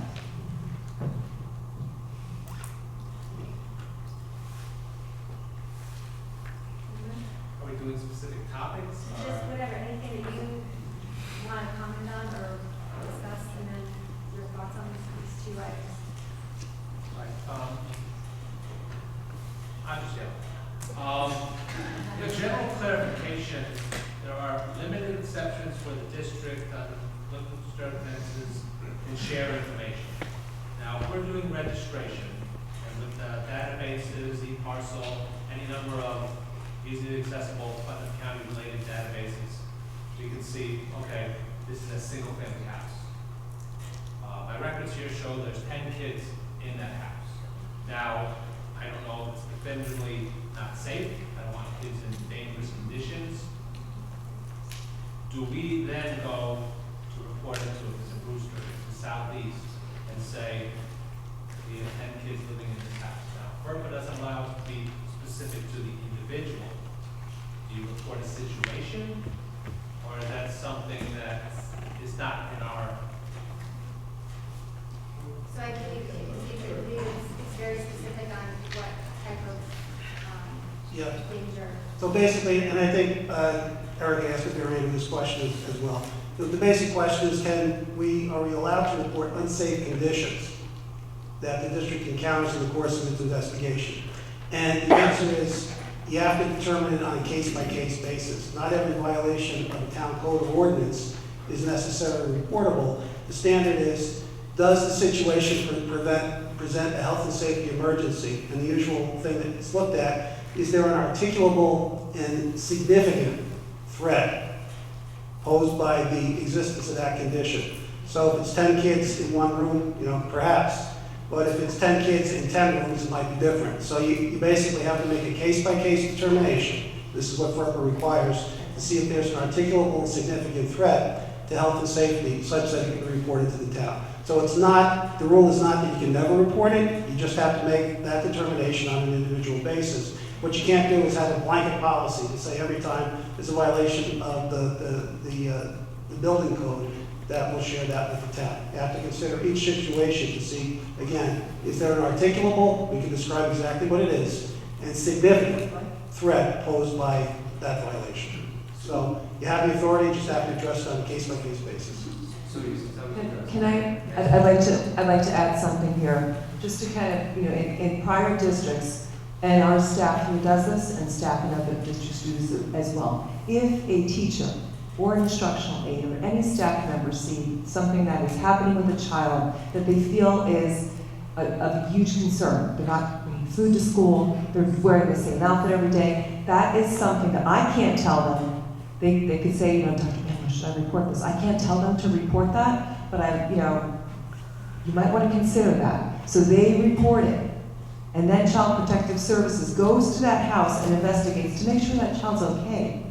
Working in partnership with residents, officers, and communities in my prior experience, when folks in the community see something happen where there's a home and they're concerned, it is incumbent upon that individual. None of us can tell them to do that, but to call Child Protective Services. They will keep it anonymous, and they will let you know whether or not it's reportable. There's no harm in making that call. So we all have to be vigilant, both in and out of the school district for our students. And I just wanted to give that example, Jim, because it kind of, we live it every day, and it's so critical that everybody is watching out for the kids. And if I may, Dr. Banlow, you bring up a good point, that if it is a CPS issue where there's parental neglect, in the eyes of any beholder who's a district employee, they're all mandated reporters. And in fact, FERPA does not preclude us from reporting that to Child Protective as that agency, because there's a specific statute called the Child Abuse Prevention and Treatment Act that says if you're reporting child abuse, you don't need parental consent. it doesn't have, because it has its own exception. So if it's a CPS call, they can call anyway, FERPA doesn't matter. But if it's not parental neglect, then you're back into, is it a health and safety emergency? I just want to say there's another comment period at the end. I can't allow the public to speak right now. Nothing. I'm sorry, because that part's closed. It's short. Okay, at the end. Thank you. Okay. What else? Thoughts to the board on the audit of the residency process we have in place. It was brought up that we should, have an outside set of eyes looking at, do we have the right documents in place? Is everything there? Is that something you want to invest in at this time? Do you want to give it this year to see how things look with some new positions in place? And to get some direction on that. It's been 1 year. It's beginning, obviously, there's gonna be mistakes, there's gonna be things we learn every day. We have to give the process time to work. We have to give faith to the people we are hiring to do these jobs.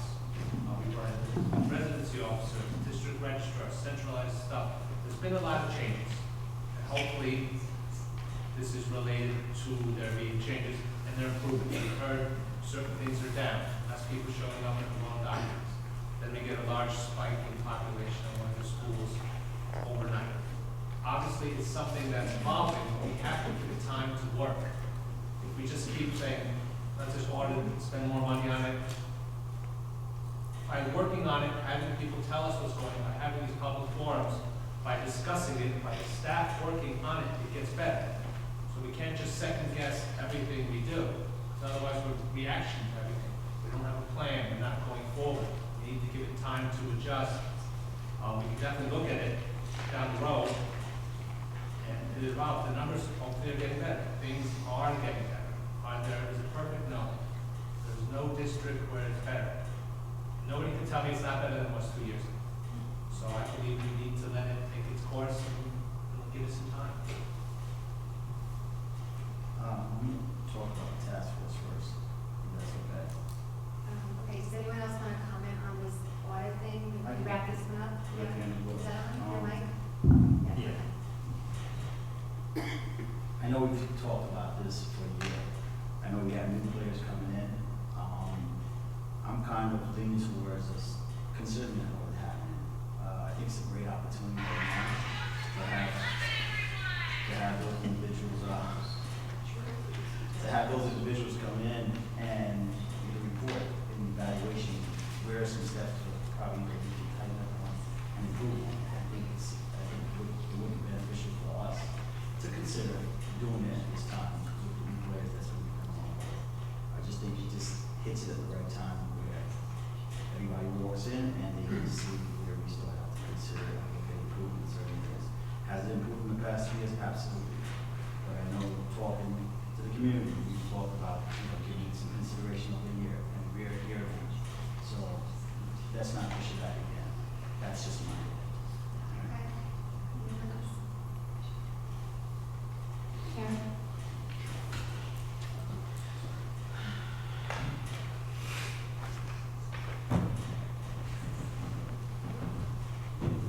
So, kind of in line with what Glenn said, but I would have to, before I could give, before I would vote to do something, I would probably need to have more questions answered. I would need to know specifically, we should be discussing what is the audit going to audit? Is it our processes that we're in place now? Is it just the re-verification process that we have now completed? I have a great amount of faith that there was positive change that came from that and that there is more accountability for that. Like Scott said, I think the people who are doing the job are doing a very good job of implementing the processes and the policies that we put in place, but I think it is important to make sure that that process is accountable. So I would vote for, I would like to know how much it's going to cost. What that looks like before I could say absolutely I'm for it or I'm against it. I think there's still some questions out there that need to be answered. Okay, so would it be fair then, unless you haven't spoken, but perhaps we can just kind of get some answers to those questions and then discuss it at the next meeting in terms of, you know, the cost, if it's, and then decide. We are entering budget season as well, but, yeah. Oh, are we all okay with just getting some more information, costs, et cetera? Okay, all right, so. Well, that's the question that Eric's asking, exactly. I mean, like, are we trying to order the documentation that are presented? I mean, we can do that ourselves, have a spreadsheet set up. You know, we all made fun of, we wanted from the audience that a library card was one piece of, you know, information you could provide. State law tells us what we have to accept. All we have is, if they're looking, if the public is looking for the documentation that's being presented, why can't we do it internally amongst ourselves and not spend the money? And say, okay, everything they've done here is within the law. I mean, I believe that was what Jason's question was the audit of the specific documents. I don't think it's the process. Well, that would be for the board to decide, right, exactly. Do we think there's something that we should audit in terms of how we've done this whole process and, in terms of documents and all? Well, I mean, we should probably audit and make sure that all the documents are right, but, you know, You we think we need can to do hire that a in terms outside of- auditor for that. I mean, that's something we can definitely do internally, but I think there's other steps that's included in the process that we need to look at. And I think it's only fair that we consider those, we need to outline what are the steps that leads up to something being included on the education process. And I think if we can cover those steps and if it costs us nothing to do it in-house, fantastic. But if it requires us to go out and externally audit it, I understand that as well. But to your point, we need to lay down what is it that we're trying to accomplish here, and we need to go back, develop that, and then come back and have a discussion again as a board. Okay, so, if you guys want, another option would be, we could just do a work session. So the public can watch, we can hash out those details, and in that discussion, decide if it's something we want to do based on that discussion. So there's no action we take at that meeting, it would just be hashing this out there. And then also we decide, no, we can do this internally, or we can't, and what it is. So we can just put that, you know, we can all, yeah? Okay, so let's put that up instead. Can I just ask one question? Sure. So, if the process that we just completed, the residency re-verification process, becomes part of the audit, realistically, what is it that we could do with information that we found that there was a flaw? I mean, we're closing the book on that process, and I understand, as Victor pointed out very clearly, that residency is an ongoing process. So, to me, part of the question is, are we gonna go back and look at something that was a one-year process and see what we did wrong, or are we going, and right, I apologize, or are we going to look at our ongoing process? Well, both. I mean, obviously, what we've done is lay the foundation for what we're going to do. So if there is a flaw that's found, we would rectify it and go back, if we have to go back and. Right, well, what we've done in the re-verification process, we're not doing anymore, right? I mean, there is a chance that we're going to re-verify again, so. That's not the question, it's just what we have in place and then rectify anything that may have been flawed. But again, this is what we talked about at that work session, which the public can watch us hash out. Okay. Okay? Okay. So then the second question, if you wanted to start going on, the task force? Okay. Again, I think it serves its purpose. It's what's aligned with structure. I think we developed that. Appreciate the community sharing it to us, and ideas bringing that to us. But I definitely think we have actually developed a structure. Now we just have to focus on the processes and see where they're, where we can improve on and where we can go for. So, I mean, I'm okay with not having a task force moving forward.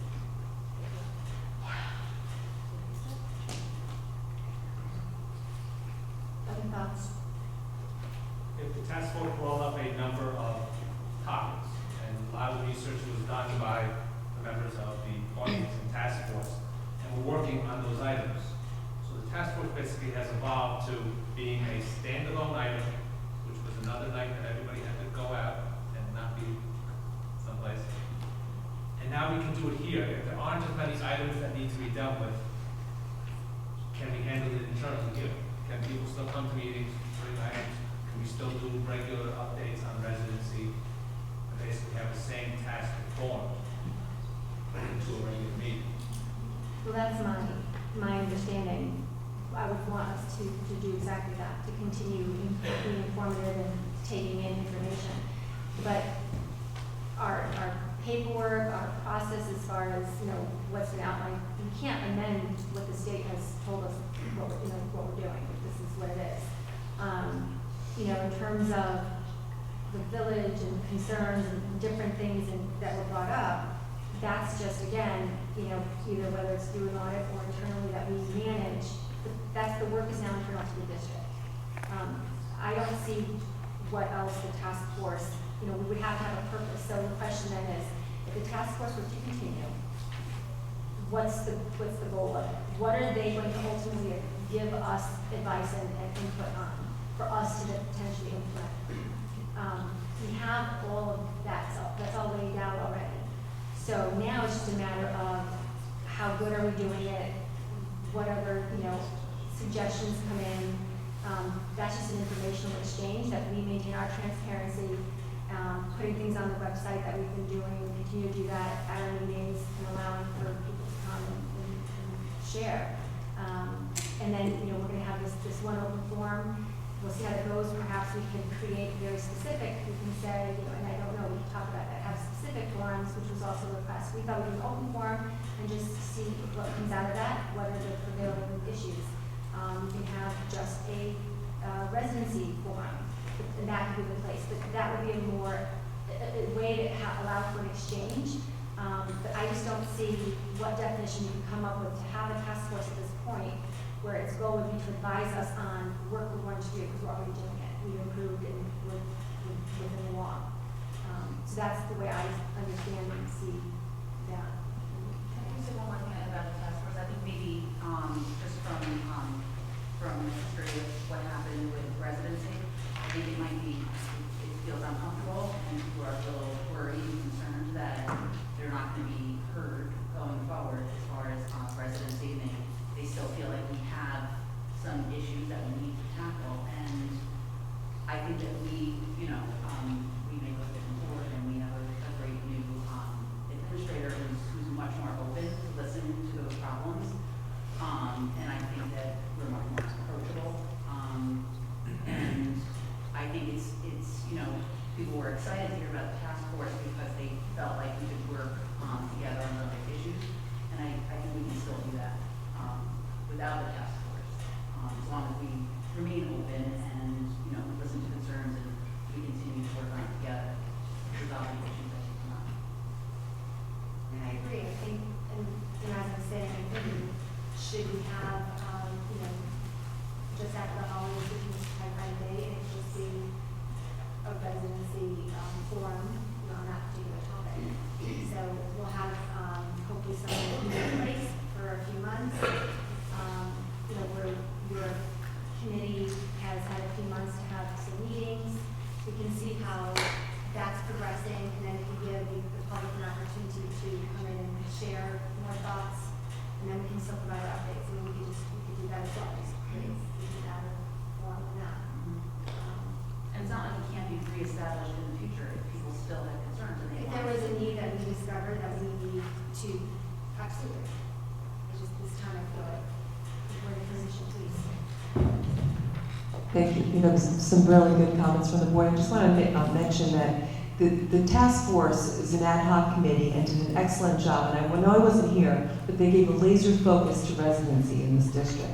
So now the work has been put forth, and we've taken steps. Long before I got here, we're continuing to take steps. So those kind of committees are so critical moving forward, as many of you mentioned, that there could be other things that come up that we're going to need another ad hoc committee for, to put that laser focus on something that we need to improve on. So yes, we will continue to be open. We will continue to have conversations and listen, because it is important, and we need to bridge that gap, and we'll continue to do so.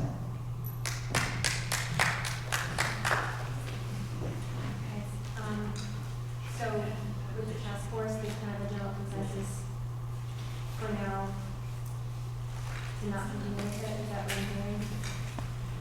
Okay, we can always revisit it, the future, of course, and we can consider adding a forum on it in a few months on this topic, just to allow for been changed just on this matter again.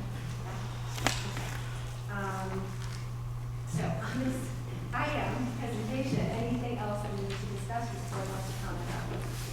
I just wanted to say I did attend the meeting in the Village of Brewster, and I did hear the statement from the chief of police. We started with the police report, and he was discussing that they had given a ticket to a driver who drove past a school bus, which is a great accomplishment in itself.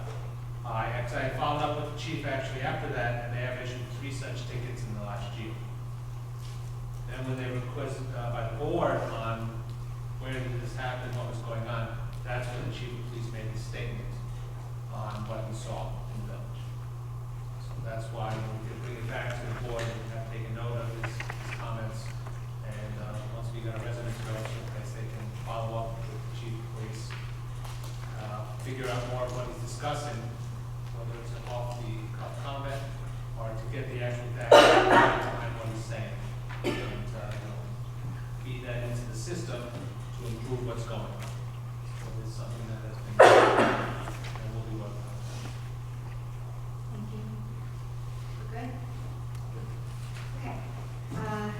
So now we move on to public remarks on any of our action items specifically. So if you have any question or comment on any action item that the board will take this evening, and just on those items, you may come up and share. Hi guys. So it's going to sound like it's about the task force, but it actually has to do with the first item. So you guys might recall, I requested the task force back in March 2018 before we started on the re-verification process. So the two, although related, it wasn't one that caused the other. I think that you've heard from community members that they're disheartened by the disbanding of the task force. It doesn't have to be now. When we talked about the definition of what a committee or a task force is, limited time. Extend it for 6 months. You know, there's no reason why we wouldn't be able to do that and talk about a couple of other action items. You guys took a big chunk of work. There's more to do. Why can't we extend it for 6 months? I just look back at my records. I think we met 1 time this year. Maybe twice. So the task force itself actually did not have regular meetings. We didn't do that. So now we have Dr. Bamlow. We have a new person that you guys are appointing tonight. What better way for them to get the download on everything that the community is concerned about, other items that we don't feel that were addressed in the re-verification, or other gaps that are in the process, than by having task force meetings where they're able to hear concerns straight from the community and to review what some of the process improvements can continue to be. You don't just set process and say, all right, well, we did that and we're going to close that. It's an evolution. What can we continue to do and evolve? So extending it for 6 months, I don't think is in any way, you know, a hard ask for when you have community members asking for it.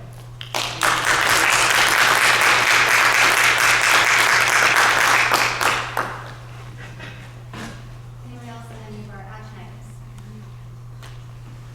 Okay, seeing none, we'll move on to action item number 1, resolution to appoint residency officer. Okay, thank you. We've heard a number of comments this evening from Dr. Bamlow and Dr. Carlson in regards to Mr. Alvarez's rich background. We're pleased to recommend Mr. Andy Alvarez to the position of residency officer effective January 2nd. Mr. Alvarez will be recently retired as a Westchester County police officer with more than 20 years of experience in law enforcement.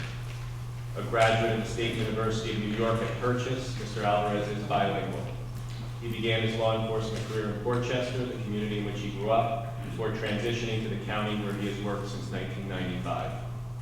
Mr. Alvarez has worked extensively in the area of landlord-tenant relationships, working thoughtfully with families and community resources to ensure legal procedures for evictions were handled with professionalism, tact, and humanity. We are excited and proud to have Mr. Alvarez join the Brewster family at the beginning of the new year. So with that, we ask the board to make a motion. Okay, I need a motion in a second, please. Krista and Glenn, thank you. Any questions or comments on the residency officer? So one quick question. With it being a new position, position to the district, do we have to have a district policy on it, or does it just fall under employee-based items? No, so we have, actually, a residency officer, something we appoint every year in July.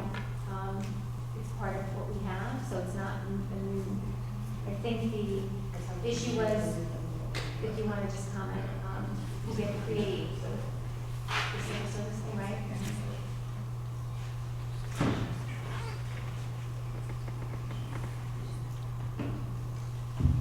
I'll ask Mr. Harrington to jump in if I butcher this. Here's my understanding. So each year the board is required to appoint a residency officer. In the past, the residency officer was an assignment to an existing employee. Mr. Harrington filled out a form with civil service because any employee that the district has either has to fall under education law or under civil service law. Traditionally, in most schools, the residency officer is an administrative position. However, based on, again, the feedback from the task force, the strong recommendation was to create a position with someone who has a law enforcement background. Mr. Harrington went to Putnam County to request that position, which doesn't exist in Putnam County, and had to fill out some forms, and there's, a lengthy paperwork process whenever you're creating a position. But Mr. Harrington was able to complete that process and get the county to approve the position of residency officer through civil service, which now allows us to hire Mr. Alvarez. Does that answer? Yes, sir. Okay, any other questions or comments? Seeing none, all those in favor? Opposed? Motion passes 6-0. So, welcome and congratulations.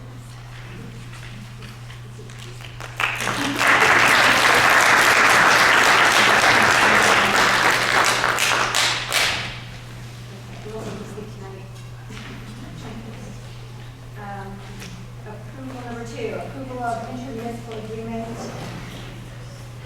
IMA with Town of Southeast regarding transportation services. Yes, this is an annual agreement with the Town of Southeast where we provide transportation services for the recreation programs for skiing. Okay, thank you. Can we have a motion and a second, please? Eric and Scott, thank you. Questions or comments? Seeing none, all those in favor? Opposed? Motion passes 6-0. Approval of intermunicipal agreement with Putnam County regarding disaster recovery, revised from 3/8/2016. So if you'll recall, back in, I believe, around 2016, the district entered into an agreement with the county. The county oversees the Bureau of Emergency Services. They requested that Brewster be designated as a shelter station. And we created an agreement at that point in time. We were the first district in the county to do so. Recent changes to certain language with regard to vaccinations that may be provided to residents at those shelters has been revised by FEMA, and the agreement simply reflects the change in language from point of vaccination to point of dispensing. All other information remains the same. Okay, thank you. We need a motion and a second, please. Glenn and Krista, thank you. Questions or comments on this? Okay, seeing none, all those in favor? Opposed? Motion passes 6-0. Action item number 4, approval of agreement with KG&D Architects for design of JFK exterior door replacements. So we discussed this during the budget process, that we were transferring funds to the capital fund to replace all of the exterior doors at JFK Elementary School. I want to note that the proposal from KG&D represents a $1,000 reduction in their original proposal. Great, thank you. Okay, I need a motion and a second. Scott and Danny, thank you. Questions or comments on this? Is there any reason this wasn't included in the JFK renovation plan? Is this something that came during the renovation where you realized the doors needed that work, there were security issues or something like that? Yeah, so this predates me, so if anyone can correct me, please do. So before the district-wide renovation project, a number of items were identified in the development of the scope. So certain things were left out of the project, this being one of them. So not everything made its way into the project, which was approved by a capital project task force sometime, I believe, in 2014. So this item, which by the way represents just about $100,000, and we're expecting it to be less, was not included in the capital project budget for whatever reason, based on the feedback of the capital project task force. Any other questions or comments? Okay, seeing none, I have a motion second, right, Susan? Okay, all those in favor? Sure, I can see here. Good, all those opposed? Motion passes 6-0.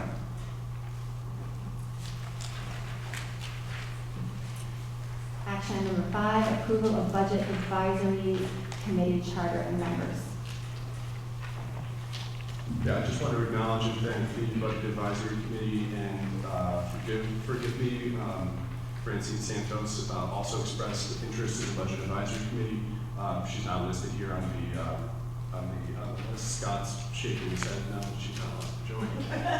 So forgive me that this list isn't yet updated, but I just wanted to note that Francine would add it to our committee.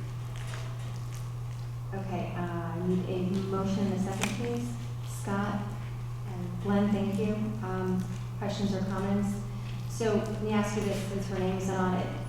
Is this kind of an open, can people join, or is this set in stone? Well, I mean, it's open session, so people can attend and view, but it's really focused for the specific people who are on the committee to contribute and interact.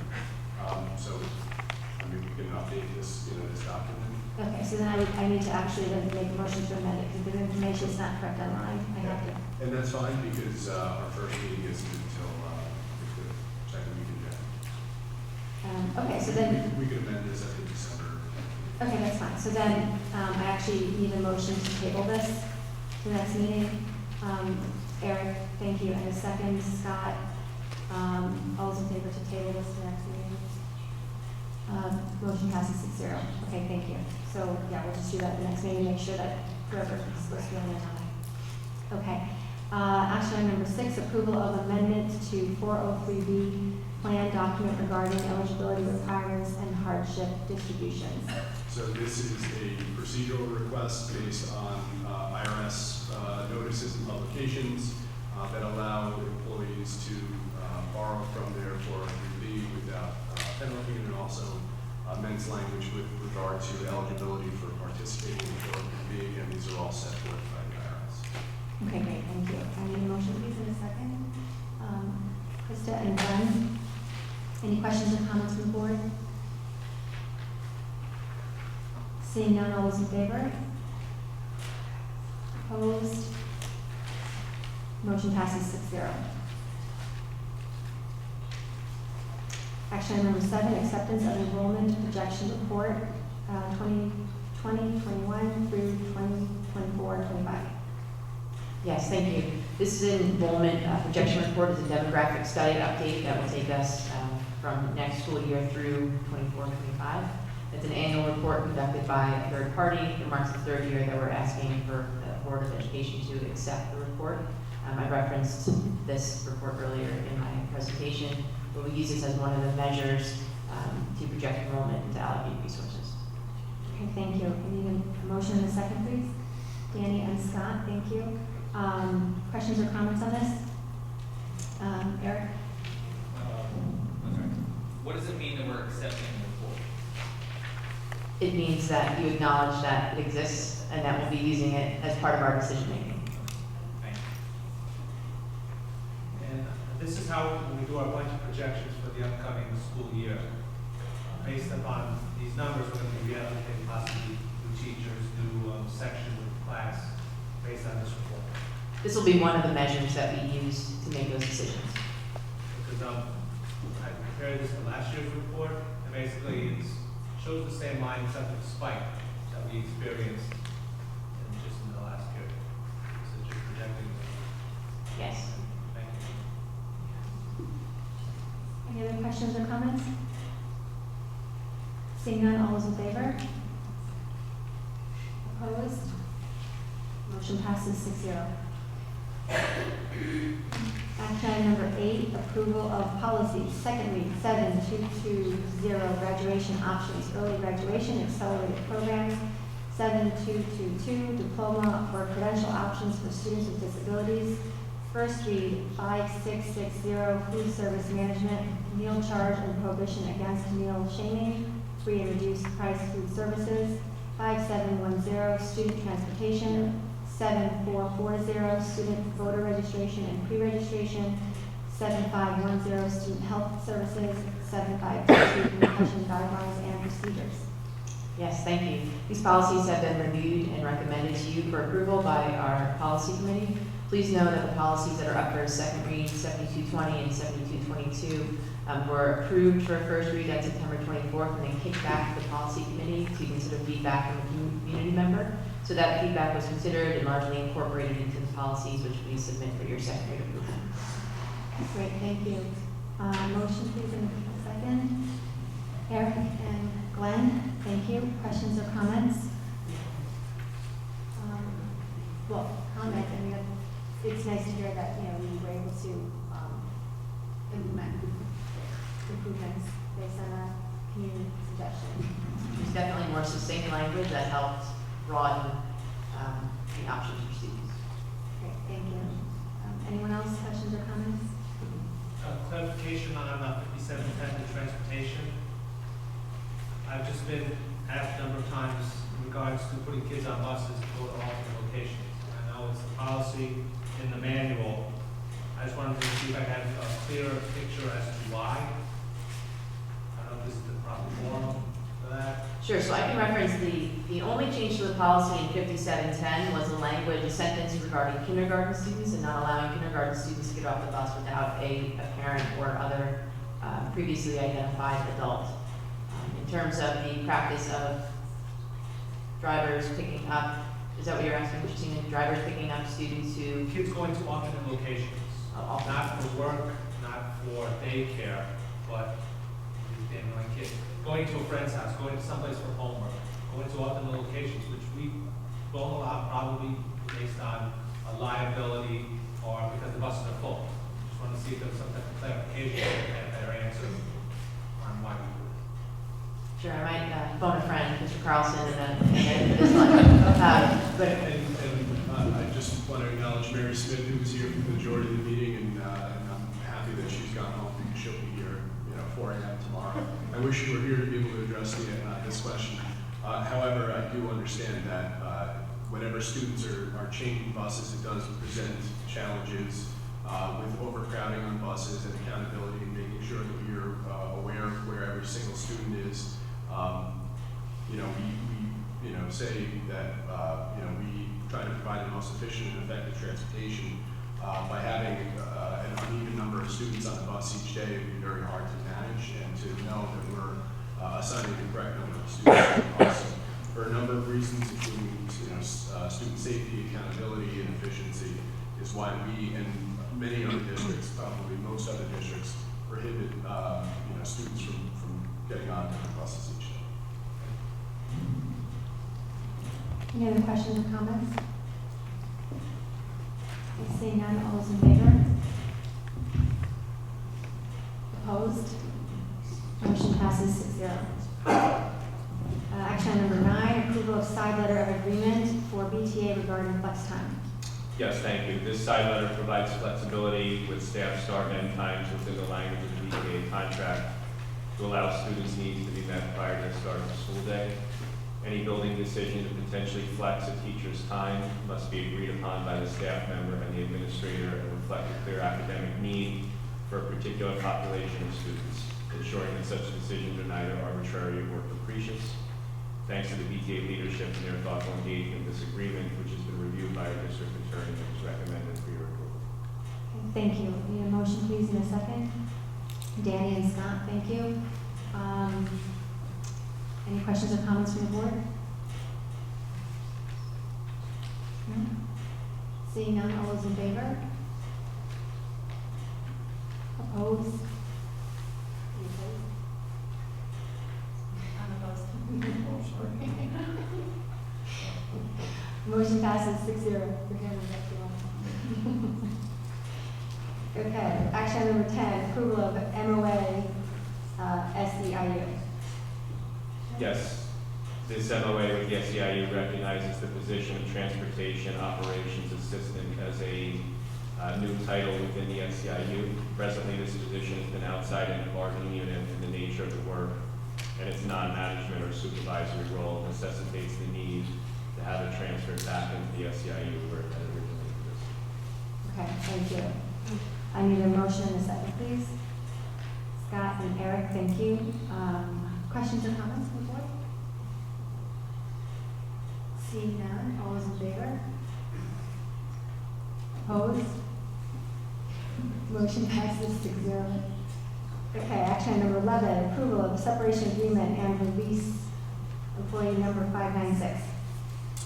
Yes, this agreement reflects a good faith gesture by the district in allowing an employee who has recently tendered their resignation effective,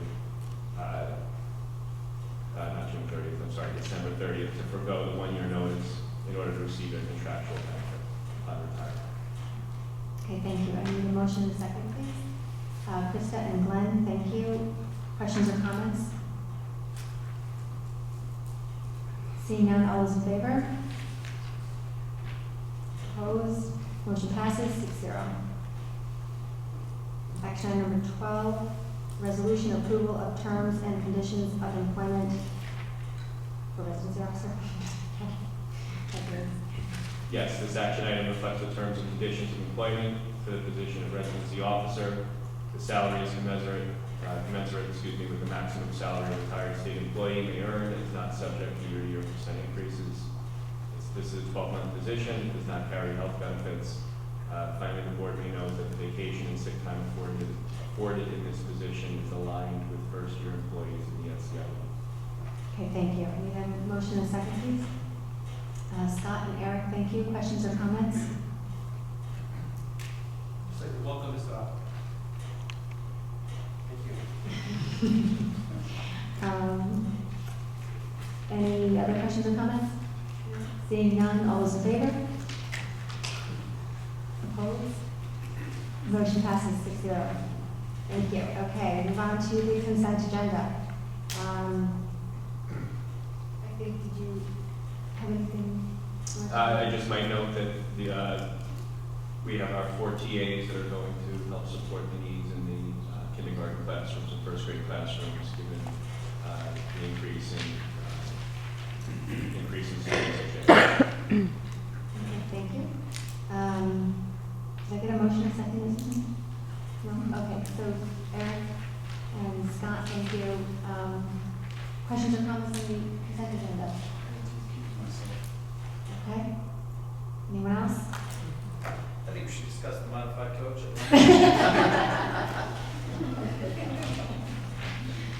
that a paid position? Okay, any other questions or comments? Seeing none, all those in favor? 5 opposed and 1 abstention, so it passes 5-0-1. Susan, thank you. Okay, we now move on to public remarks, round 2. 3 minutes, please address the board. Eric Walker. The comment I was trying to make before was just to ask the board and Jim if a intermunicipal agreement could be, if one could be set up with the village police, I'd like to explore to see if it could be set up with the code enforcement of the town and the village to allow us to do some of the things that we discussed tonight.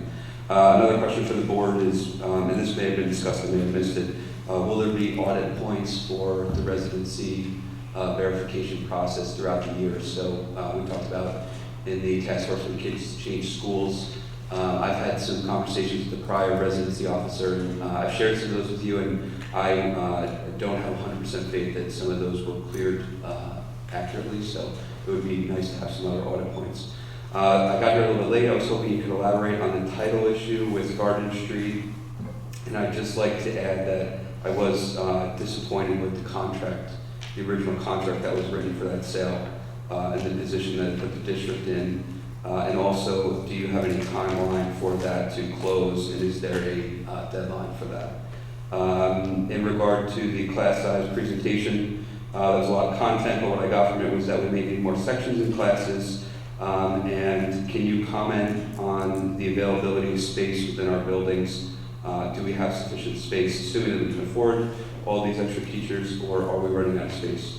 And to that last point, I just want to make the board aware that there's a proposed development in Carmel at Centennial Golf Course. The town of Southeast has no jurisdiction over this development, and it's about 96 cluster homes, half of which will be in the Brewster Central School District. So in my short tenure on the board, I don't remember seeing a development with two separate school districts. I don't know if the school boundaries or district lines can be changed, but I did want you to be aware as you plan for next year. Thanks. Thank you. Okay. Anyone else? Hi guys, I'm Jamie Callahan.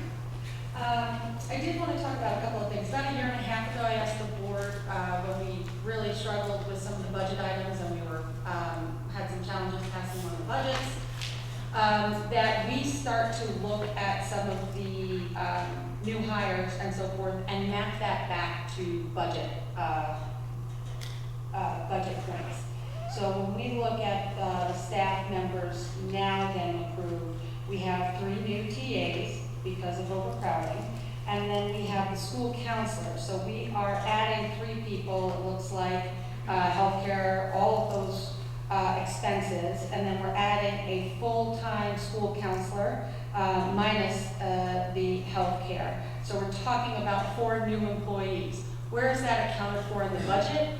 And how are we allocating that? So typically in finance, what you would do is show on a monthly basis how much of your money is being allocated to staffing and what is left, what is the remainder, and so forth. I think when we're talking about new positions, so that we don't get into the hot water that we were in about 2 years ago, 3 years ago, with additional spending, that we show specifically how these numbers and these open positions tie back to a budget. Thank you.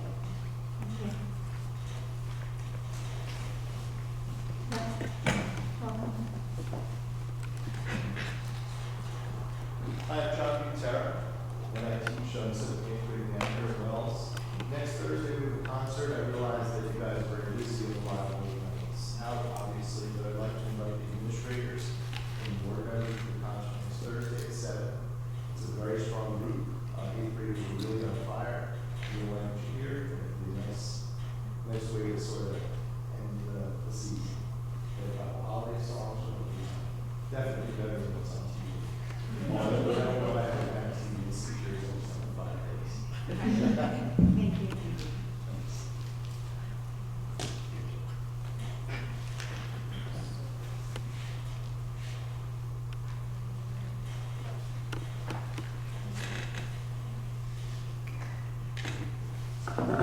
I just would like to mention, this one has to do with substance abuse disorder. Putnam County, as of October 24th, has launched Hope, Not Handcuffs, and it's just a message that if anyone out there knows of anyone who needs help, they can go to the Putnam County Sheriff's Department. There are resources. They will call, a volunteer angel will come and call all the rehabs, get a bed. The person will stay at the Sheriff's Department until a car comes and picks up the individual. It is in place of the old incarceration. Thank you. Anyone else? Okay, I'll close public remarks. Move on to summer re-notifications. We covered that earlier. Number 3, board remarks, Board of Ed committee updates. Anyone? Related to budget, we did the first budget 101 last week. There's another one coming up on December 3rd, and then the third one will be coming up on December 17th. Then the budget committee will continue. Thank you.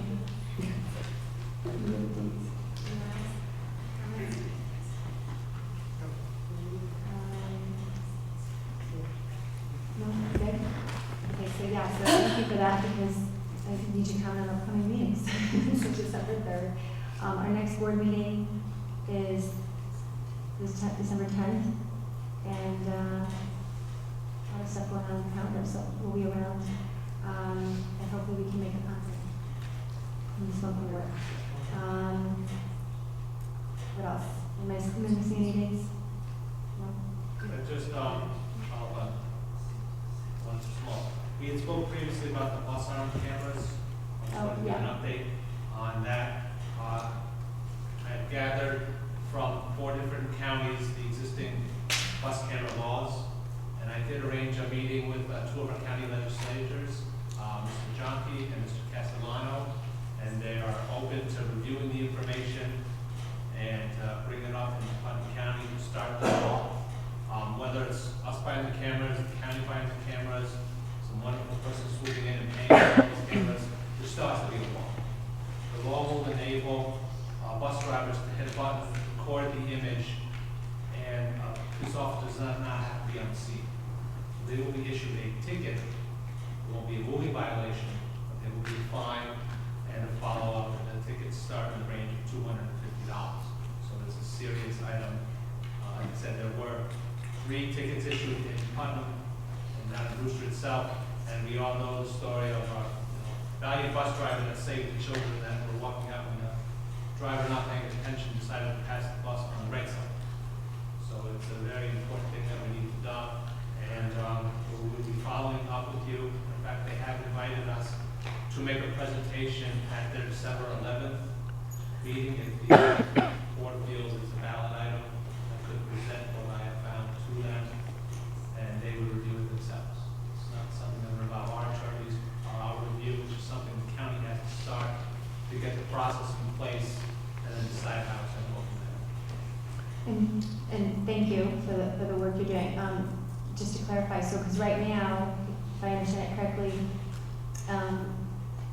unless an officer sees it themselves, they don't actually face a penalty for passing a bus.